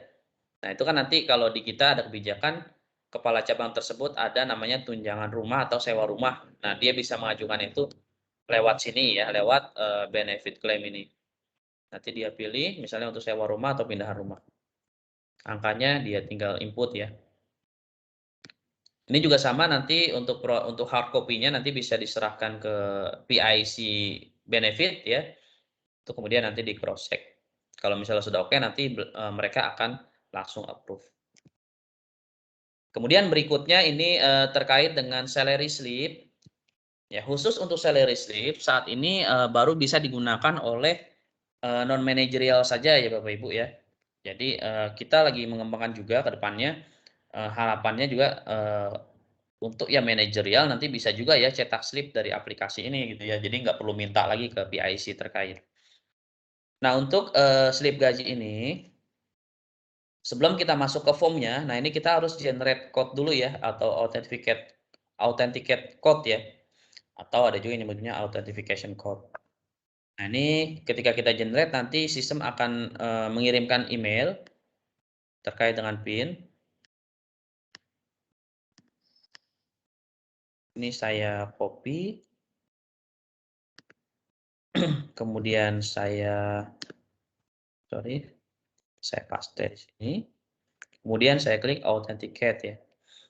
Nah, untuk kode ini sendiri ya yang kita kirimkan ke email ini berlaku 5 menit ya Bapak Ibu. Jadi kalau misalnya Bapak Ibu dalam waktu 5 menit belum digunakan kode tersebut, nah Bapak Ibu nanti harus request kembali ya untuk mendapatkan kode yang baru. Kemudian nanti setelah masuk ke form ini, Bapak Ibu bisa langsung pilih periodenya ya, kemudian klik preview untuk melihat slip gajinya ya. Karena ini sifatnya konfidensial jadi nggak saya buka ya untuk previewnya. Itu untuk slip gaji, kemudian yang berikutnya ini ada loan application. Nah, loan application ini fungsinya untuk Bapak Ibu nanti dapat mengajukan loan ya, cicilan. Nah, nanti untuk pengajuannya bisa diklik apply loan. Kemudian nanti dipilih loan type-nya itu apa, misalnya pinjaman uang tunai. Misalnya untuk keperluan, ini yang umum nih ya, biasanya untuk umroh nih ya. Misalnya ini nilainya 2 juta gitu ya, atau saya tulis 20 juta dulu ya. Installment-nya 2 kali. Nah, di sistem kita ini ada validasi ya Bapak Ibu ya. Ada validasi. Ini karena September udah lewat, kita pilih Oktober. Ada validasi bahwa minimum cicilan itu ya, maksimum cicilan terhadap pinjaman kita itu, nah itu maksimum itu 30% dari upah yang kita terima ya, upah yang kita terima. Kalau misalnya lebih dari 30%, nanti otomatis dari sisi sistem juga akan menolak ya, jadi nggak akan meng-approve juga atas pengajuan Bapak Ibu sekalian. Kemudian yang validasi yang kedua, kalau misalnya Bapak Ibu sudah pernah punya pinjaman, juga itu tidak boleh ya, tidak boleh melakukan pinjaman kembali kecuali ada proses rescheduling namanya ya. Jadi ada pelunasan, kemudian Bapak Ibu baru pinjam kembali. Dan itu prosesnya adanya di compensation and benefit ya kalau untuk rescheduling itu. Jadi tidak melalui sistem. Yang melalui sistem hanya untuk pengajuannya saja. Nah, ini misalnya saya mau ganti installment-nya 4 kali. Nah, kalau Bapak Ibu ingin melihat simulasinya bisa di loan schedule. Nanti akan muncul ya 4 kali itu berarti dari Oktober sampai dengan Januari 2022.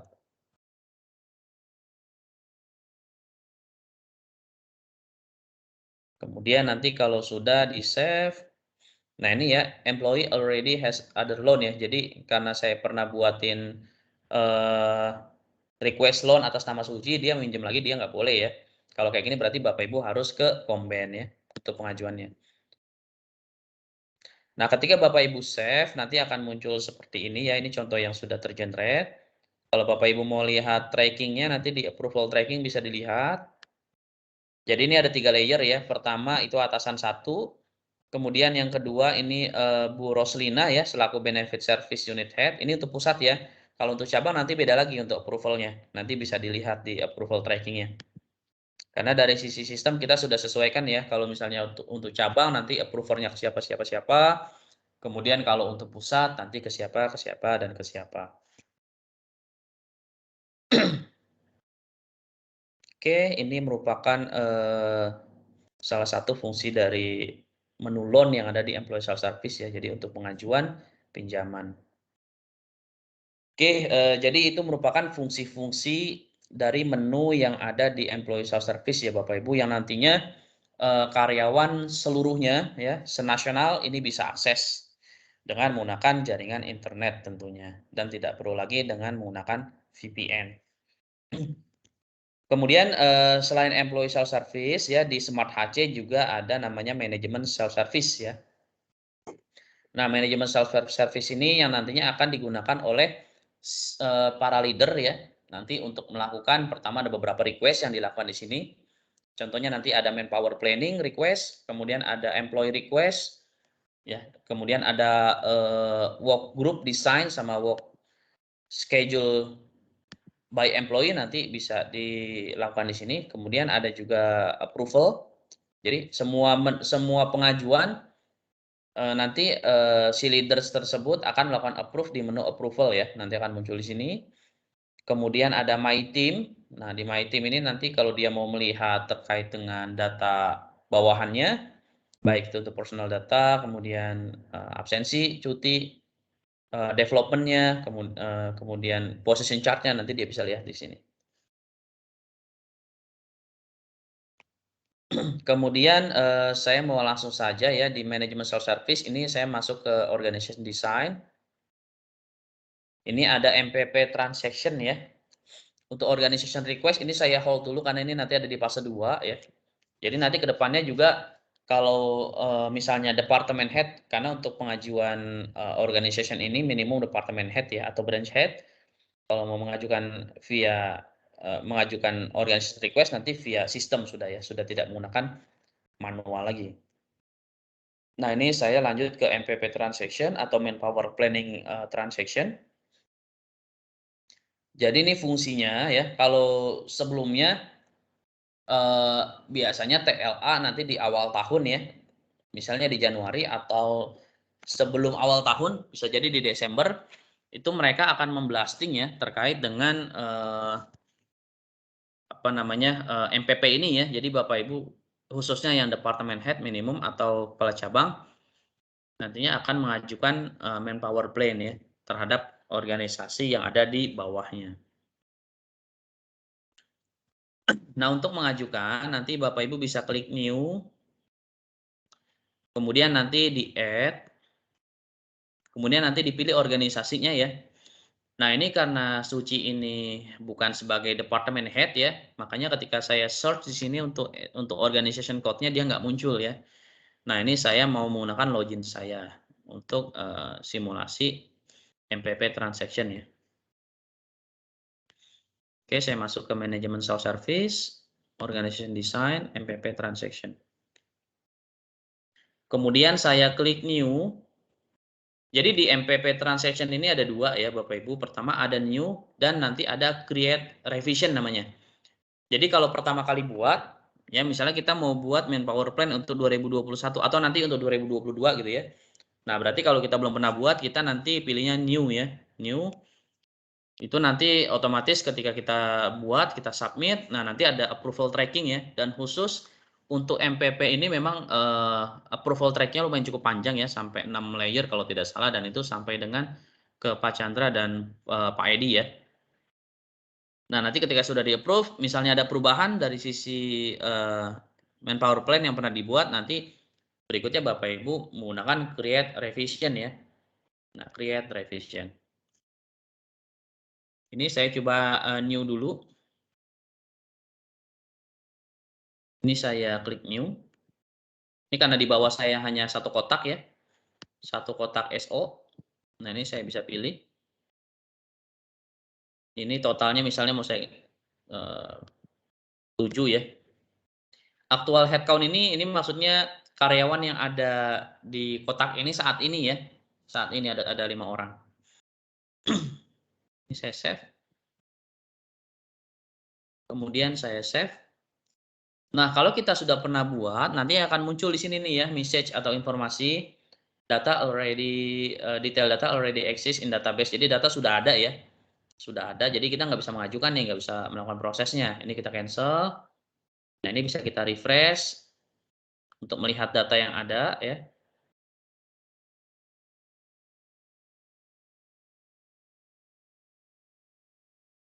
Kemudian nanti kita bisa pilih create revision ya. Bisa kita pilih create revision. Sebentar, ini saya pilih approve. Nanti kita bisa pilih create revision.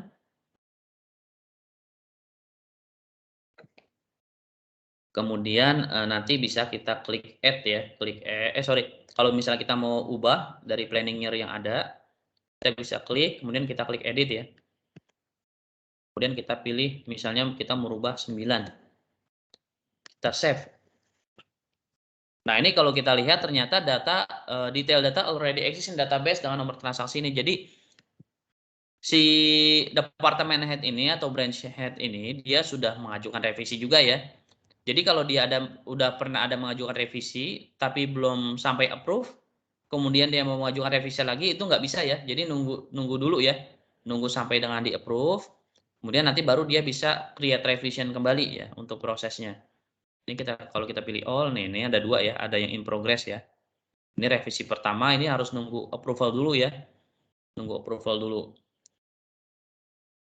Nah, ini kalau kita lihat nih ya untuk approval-nya. Jadi contohnya untuk saya di HCIS Department Head, jadi di sini approval pertama itu kepala divisi ya. Kemudian approval kedua itu VP-nya, VP HC.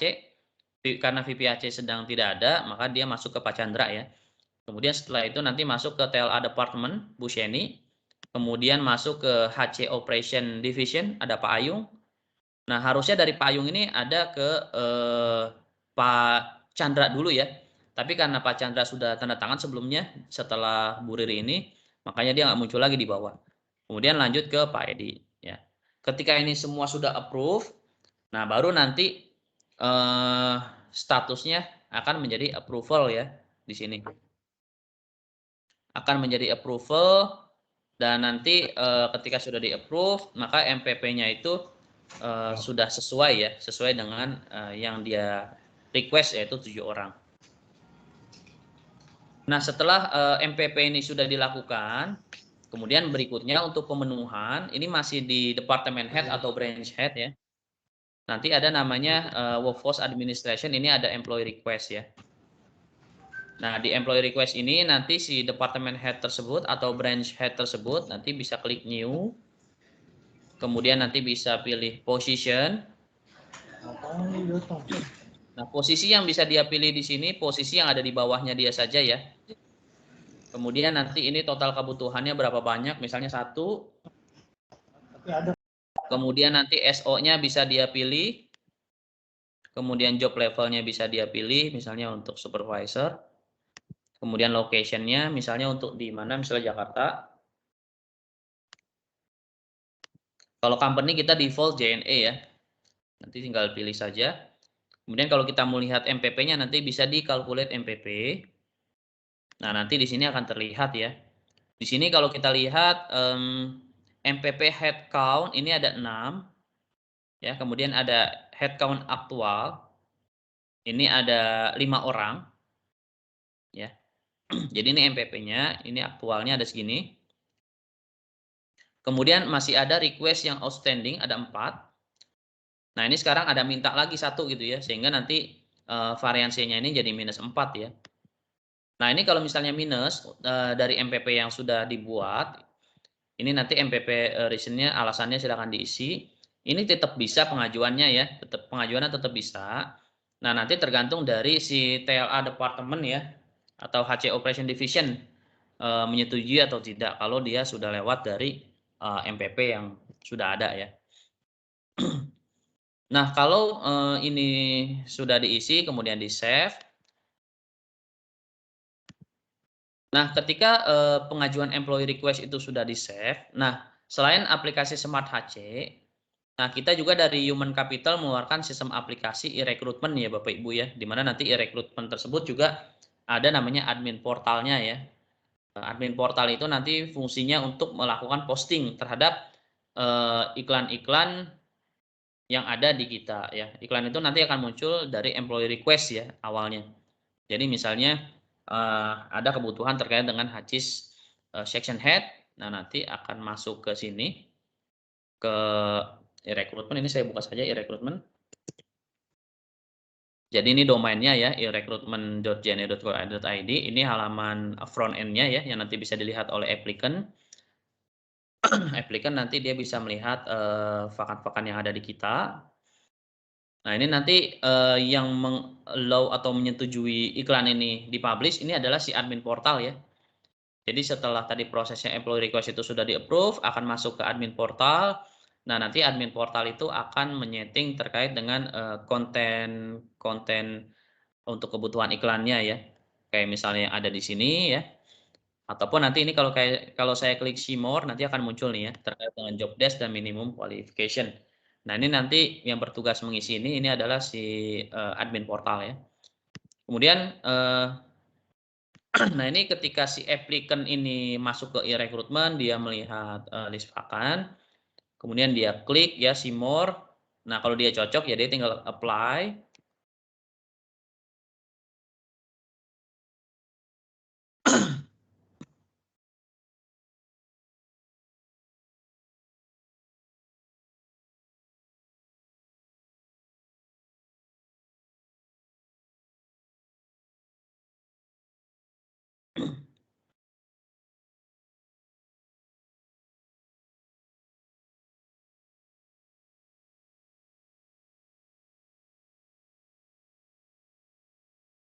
Nah, ini nanti si aplikan tersebut akan mengisi datanya ya, data pribadinya. Nah, ketika dia submit, nah otomatis nanti data ini akan masuk ke sourcing database kandidat kita. Jadi seperti itu prosesnya. Nah, ketika sudah masuk ke dalam sourcing database kandidat kita, nanti prosesnya berikutnya adanya di TLA ya Bapak Ibu, ada di TLA. Nah, nanti TLA itu nanti ada proses namanya selection, ada call out evaluation, kemudian apa namanya, sampai offering dan hiring ya, semua adanya di TLA. Nah, ini kita sebagai department head atau branch head kalau kita mau lihat prosesnya ya, misalnya ada kandidat yang dimasukkan oleh sudah ada kandidat yang dimasukkan oleh TLA, nah nanti kita bisa lihat di sini nih di kandidat selected. Ya, nanti akan masuk di sini. Oke, nah itu merupakan proses yang ada di employee request ya. Jadi tadi prosesnya pertama MPP dulu, kemudian ada employee request.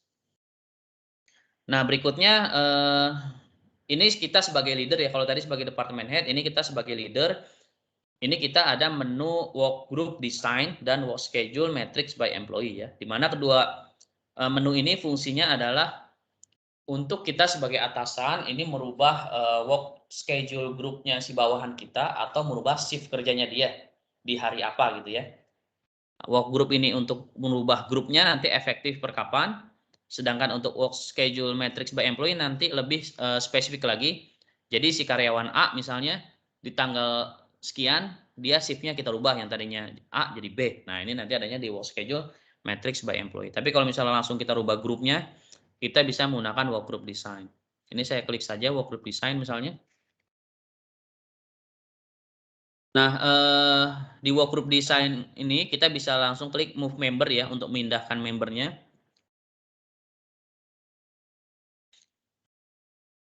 Untuk move member kita bisa by employee, organization, location, atau workgroup ya Bapak Ibu. Jadi misalnya saya mau by employee, kemudian di sini saya pilih misalnya si saya mau pindahin semua ada di grup 103 ya.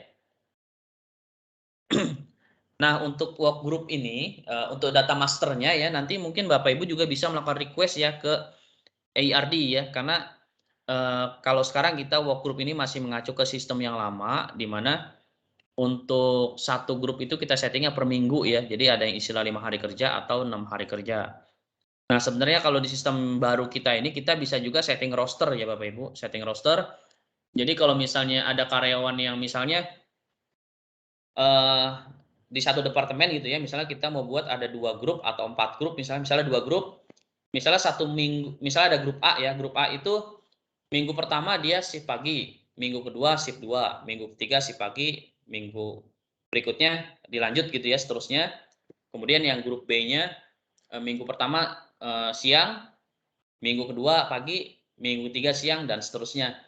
Nah, itu kita bisa setting juga roster tersebut ya, data masternya nanti kita bisa masukkan ke dalam sistem, sehingga nanti Bapak Ibu bisa langsung set. Jadi, kalau di sistem kita yang sebelumnya, soalnya itu harus pakai FDA ya. Jadi tiap tiap waktu si karyawan atau PIC admin harus upload FDA terus ya. Kalau sekarang enggak, kita bisa set untuk rosternya ya. Bisa per minggu, per bulan, atau misalnya kayak security 4 hari 2 hari 4 hari 2 hari ya, 4 hari pagi karena dia kan long shift ya, 4 hari long shift pagi, 2 hari libur, kemudian 4 hari long shift siang, 2 hari libur dan seterusnya. Nah, itu bisa kita buat juga rosternya. Nah, ini saya balik lagi ke work group member. Tadi kita sudah mau assign member to work group ini misalnya, kemudian nanti kita pilih ya karyawannya siapa saja. Ini karena saya sebagai admin jadi muncul semua karyawan ya. Tapi kalau Bapak Ibu tidak sebagai admin, nanti yang muncul adalah bawahan Bapak Ibu saja. Ini misalnya saya mau rubah Suci ya.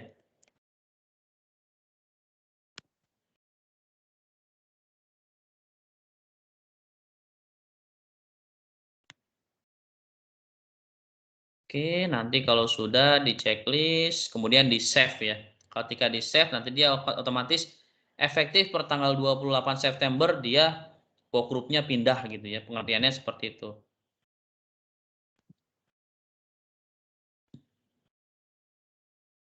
Ini workgroup. Nah, kemudian di sini ada work schedule matrix by employee.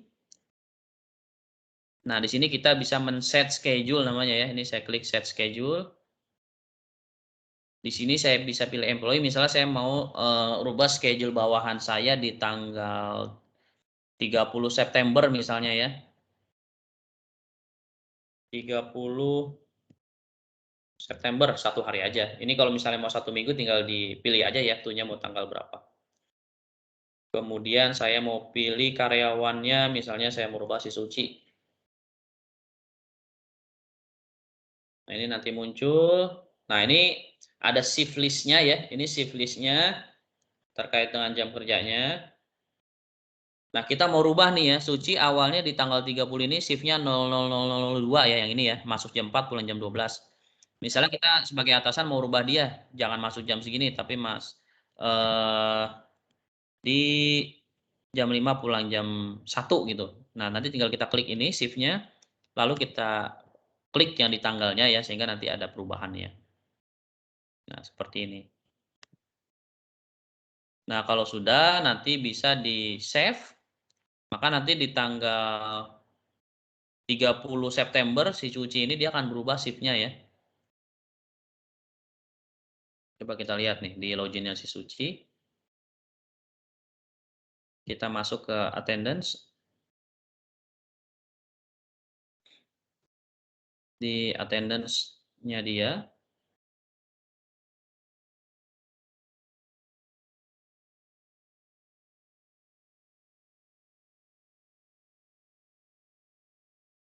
Tanggal 30. Nah, ini ya dia sudah berubah shift-nya ya. Dia masuk jam 5, pulang jam 1 ya. Jadi kita sebagai atasan bisa menyesuaikan terkait dengan working group-nya bawahan kita.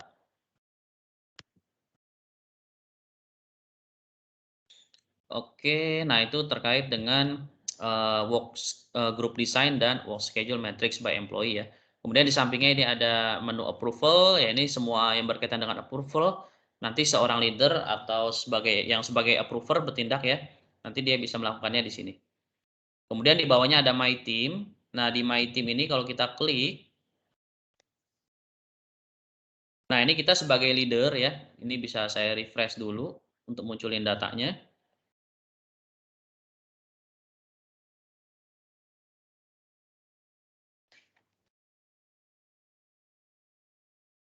Nanti ini akan muncul yang under saya ya. Di sini ada 2 layer ya. Jadi bawahan saya dan apa namanya? Bawahannya bawahan saya ya. Untuk melihat data detail nanti saya bisa klik misalnya nama Agustinus Tunis nih, saya klik my team detail nanti akan muncul ya data detailnya. Kemudian ada data attendance. Nah, ini tentu sangat perlu ya untuk kita ketahui sebagai leader ya. Misalnya ini untuk absensi ya, nggak mungkin juga kita mau mempromosikan bawahan kita misalnya yang absensinya buruk ya, maksudnya kedisiplinannya kurang. Misalnya sering datang telat, atau sering pulang cepat, atau sering alpa, nah itu kan kita akan jadikan sebagai bahan evaluasi juga gitu. Kemudian tadi di My Team Detail, di sini juga kita selain bisa melihat personal data, kita bisa juga melihat untuk ininya juga ya, apa namanya, people development ya. Di sini ada PA-nya, kompetensi, talent management, individual development plan, kemudian ada training record. Kita bisa lihat juga di sini. Kemudian kita juga bisa melihat position chart. Ini saya refresh. Nah, ini munculnya ya. Nah, di kita itu kan karyawan itu memungkinkan menempati 2 posisi ya. Nah, ini contohnya saya sebagai contoh aja biar kelihatan kemarin. Misalnya saya selain sebagai HCIS Department Head, saya juga sebagai ICT Project Lead misalnya. Nah, ini bisa seperti ini ya. Ini kalau saya expand nanti bisa muncul seperti ini. Ini merupakan SO saya ya. Oke, nah itu jadi fungsi yang ada di My Team. Jadi di My Team itu kita bisa melihat data tim kita, baik itu personal datanya, development-nya, absensinya, sampai ke position chart ya kita bisa lihat. Jadi itu merupakan gambaran sistem aplikasi Smart HC ya Bapak Ibu untuk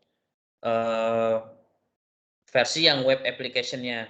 Nah ini nanti saya mau coba sedikit review terkait dengan sistem aplikasi yang berbasis mobile ya Bapak Ibu. Di mana untuk aplikasi berbasis mobile ini bisa digunakan dua OS ya, bisa menggunakan Android atau bisa juga menggunakan iOS ya. Untuk Android nanti Bapak Ibu bisa mendownload aplikasinya itu di di Play Store. Kemudian kalau untuk yang iOS nanti Bapak Ibu bisa mendownloadnya di App Store ya.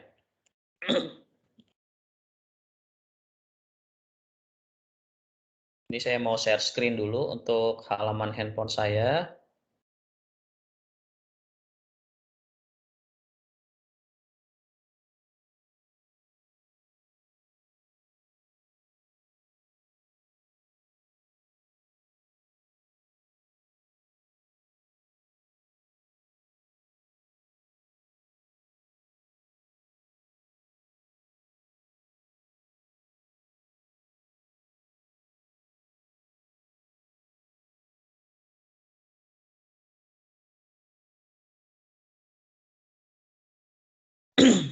Oke, ini sudah start. Nah, tadi ya yang sudah saya info ini saya menggunakan Android ya. Kalau menggunakan Android nanti Bapak Ibu bisa klik Play Store untuk mendownload aplikasinya. Kemudian nanti silakan cari tulis aja Proin ya, nanti akan muncul seperti ini. Ada Proin HRIS Mobile. Nanti silakan download ya. Ini karena saya sudah download munculnya open. Nah, kalau sudah di-download nanti ikonnya akan seperti ini ya. Akan seperti ini, Proin HRIS ini saya klik. Nah, kalau kita sudah pernah login sebelumnya ke dalam sistem aplikasi, maka dia akan langsung masuk ke menu dari mobile apps ini ya. Tapi kalau misalnya Bapak Ibu sebelumnya belum pernah masuk login, nanti dia akan tulis dulu company-nya. Nah, untuk company, Bapak Ibu bisa ketikkan JNE huruf besar ya. JNE huruf besar, setelah sukses nanti baru Bapak Ibu masukkan employee ID dan password-nya ya yang sudah kita kirimkan. Dan saya informasikan kembali kepada Bapak Ibu kalau misalnya ada yang mau ditanya terkait dengan sesi ini silakan tulis di kolom chat ya. Nanti setelah ini saya akan jawab semua pertanyaan yang Bapak Ibu sampaikan di kolom chat. Nah, ini pertama ada namanya outstanding approval. Jadi ini data-data approval nanti akan masuk di sini ya untuk yang outstanding. Kemudian ini untuk historinya. Misalnya yang berkaitan dengan cuti, nanti bisa dilihat di sini ya. Kemudian di bawahnya ada leave. Nah, ini untuk melihat cuti kita pertama ada leave balance namanya. Nah, leave balance ini misalnya ada available 15, kemudian apply for leave. Kalau kita mau apply cuti nanti bisa kita apply di sini ya. Langsung dari sini. Nanti tinggal kita pilih tanggalnya, misalnya mau tanggal berapa kita cuti. Misalnya tanggal 30 kita mau cuti. Nanti tinggal dipilih diketikkan di sini untuk replacement-nya siapa gitu ya.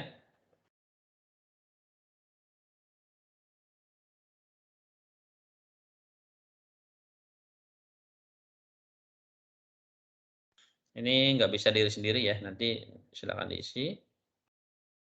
Kemudian saya balik dulu. Itu untuk pengajuan cuti, di sini juga kita bisa melihat untuk yang absen, untuk pengajuan absen ya, kayak yang tadi datang telat, pulang cepat. Nah, nanti kita bisa juga melakukan di sini. Nanti silakan di-explore ya Bapak Ibu untuk yang di mobile apps-nya.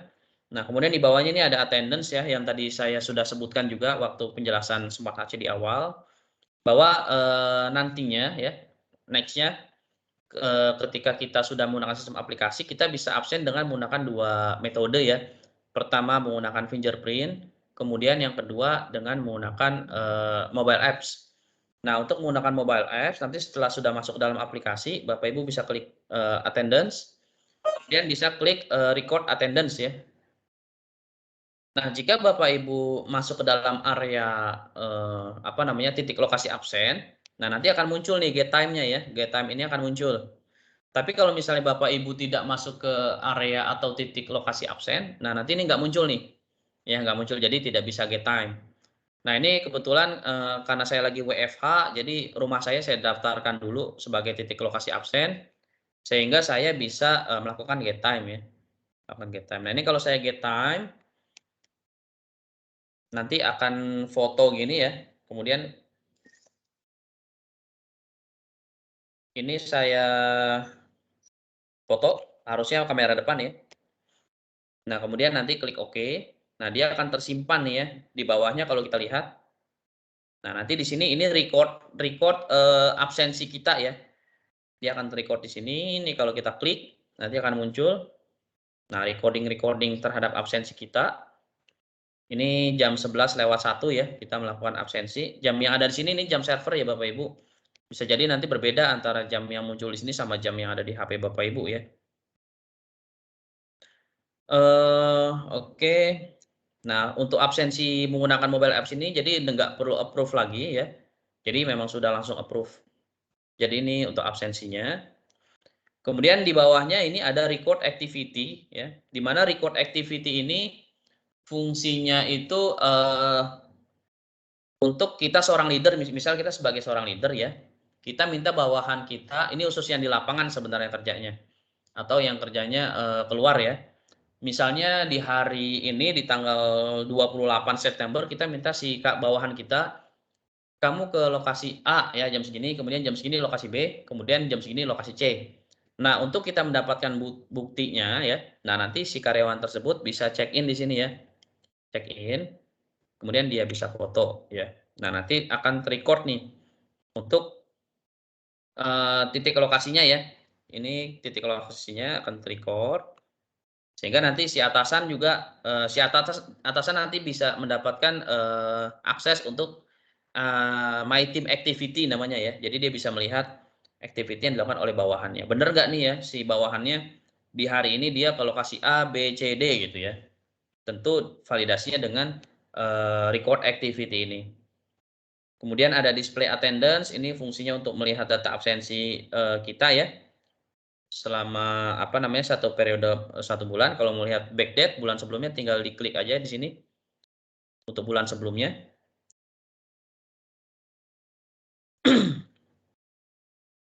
Nah ini tadi ketika saya absen udah langsung masuk ya. Nah di sini saya jam 11:01 ya, sehingga saya datang telat nih ya, statusnya datang telat, lebih besar dari 90 menit. Dan di sini belum venture out ya, nanti ketika saya venture out, baru dia akan muncul out-nya. Jadi seperti itu.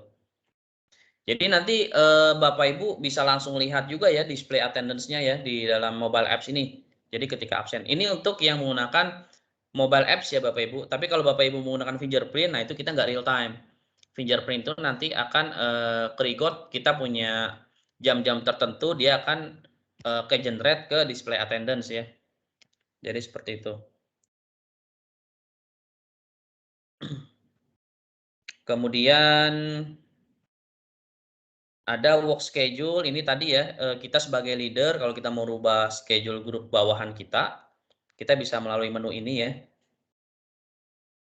Ini nanti silakan dieksplor saja.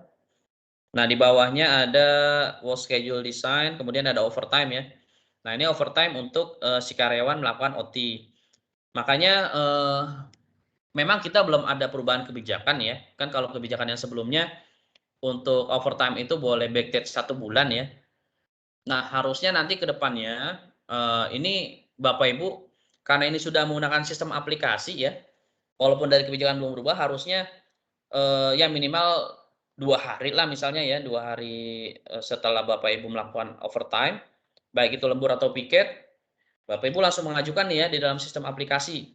Karena kan logiknya gitu ya lebih cepat, lebih baik karena kan kalau Bapak Ibu bisa apply overtime ini segera, berarti kan nanti untuk dari sisi benefitnya Bapak Ibu kan bisa dibayarkan segera juga gitu ya.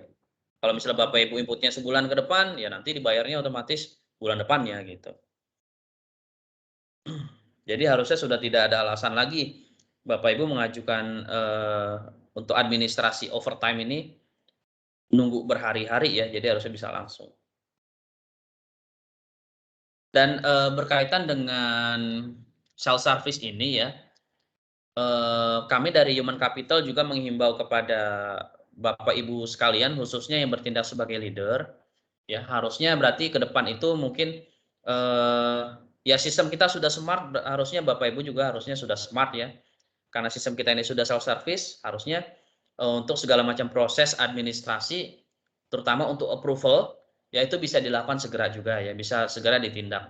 Apakah itu di-approve, apakah itu di-reject. Karena sistem kita kan sudah smart dan sudah bisa diakses kapanpun dan dimanapun ya. Dan tidak perlu si PIC admin lagi ya ke depan untuk melakukan approval atau untuk melakukan upload data. Jadi yang berkaitan dengan administrasi kepegawaian ini cukup si karyawannya langsung ya yang melakukan kegiatan administrasinya melalui aplikasi Smart HC, baik itu yang web application maupun yang desktop application.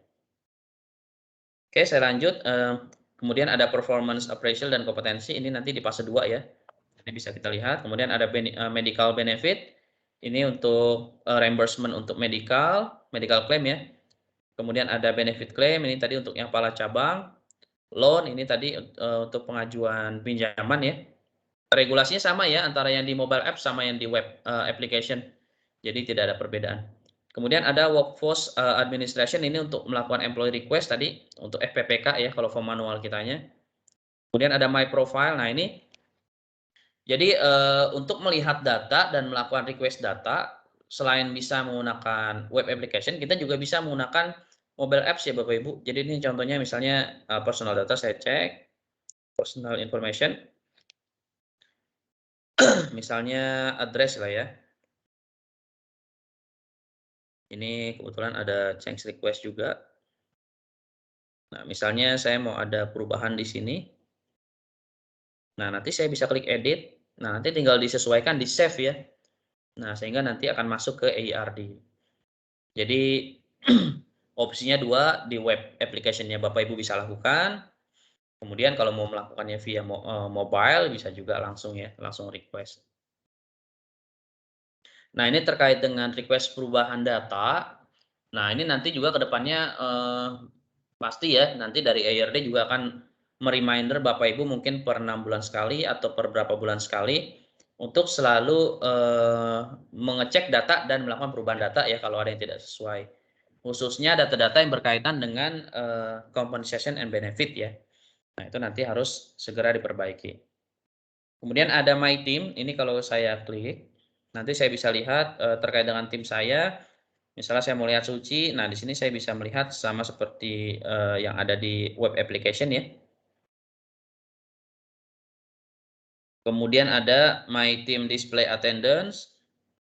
Nah, ini kalau mau lihat apa namanya data absensi bawahan kita ya per periode sama kayak kita tadi melihat display attendance kita. Kemudian di bawahnya ada apa namanya attendance summary juga nanti bisa dilihat ya. Di sini bisa dilihat. Nah, kemudian ada dokumen manajemen sistem, ini nanti kita lagi maintain ya Bapak Ibu. Jadi untuk dokumen manajemen sistem ini nanti kita show di fase 2 ya. Kemudian di sini juga kita bisa cetak slip ya. Jadi selain di selain di web application, kita juga bisa cetak slip di aplikasi mobile apps ini ya. Jadi seperti itu. Jadi ya kami menegaskan kembali ini saya rasa untuk aplikasi kita sudah cukup smart ya sesuai dengan namanya, Smart Human Capital. Jadi nanti ke depannya segala macam request yang berkaitan dengan kepegawaian, ya harusnya Bapak Ibu nanti bisa langsung mengajukan via aplikasi baik itu yang berbasis web application di smarthc.jne.co.id atau di mobile apps ya, dengan apps-nya itu ProIn HRIS. Dari saya itu saja. Assalamualaikum warahmatullahi wabarakatuh.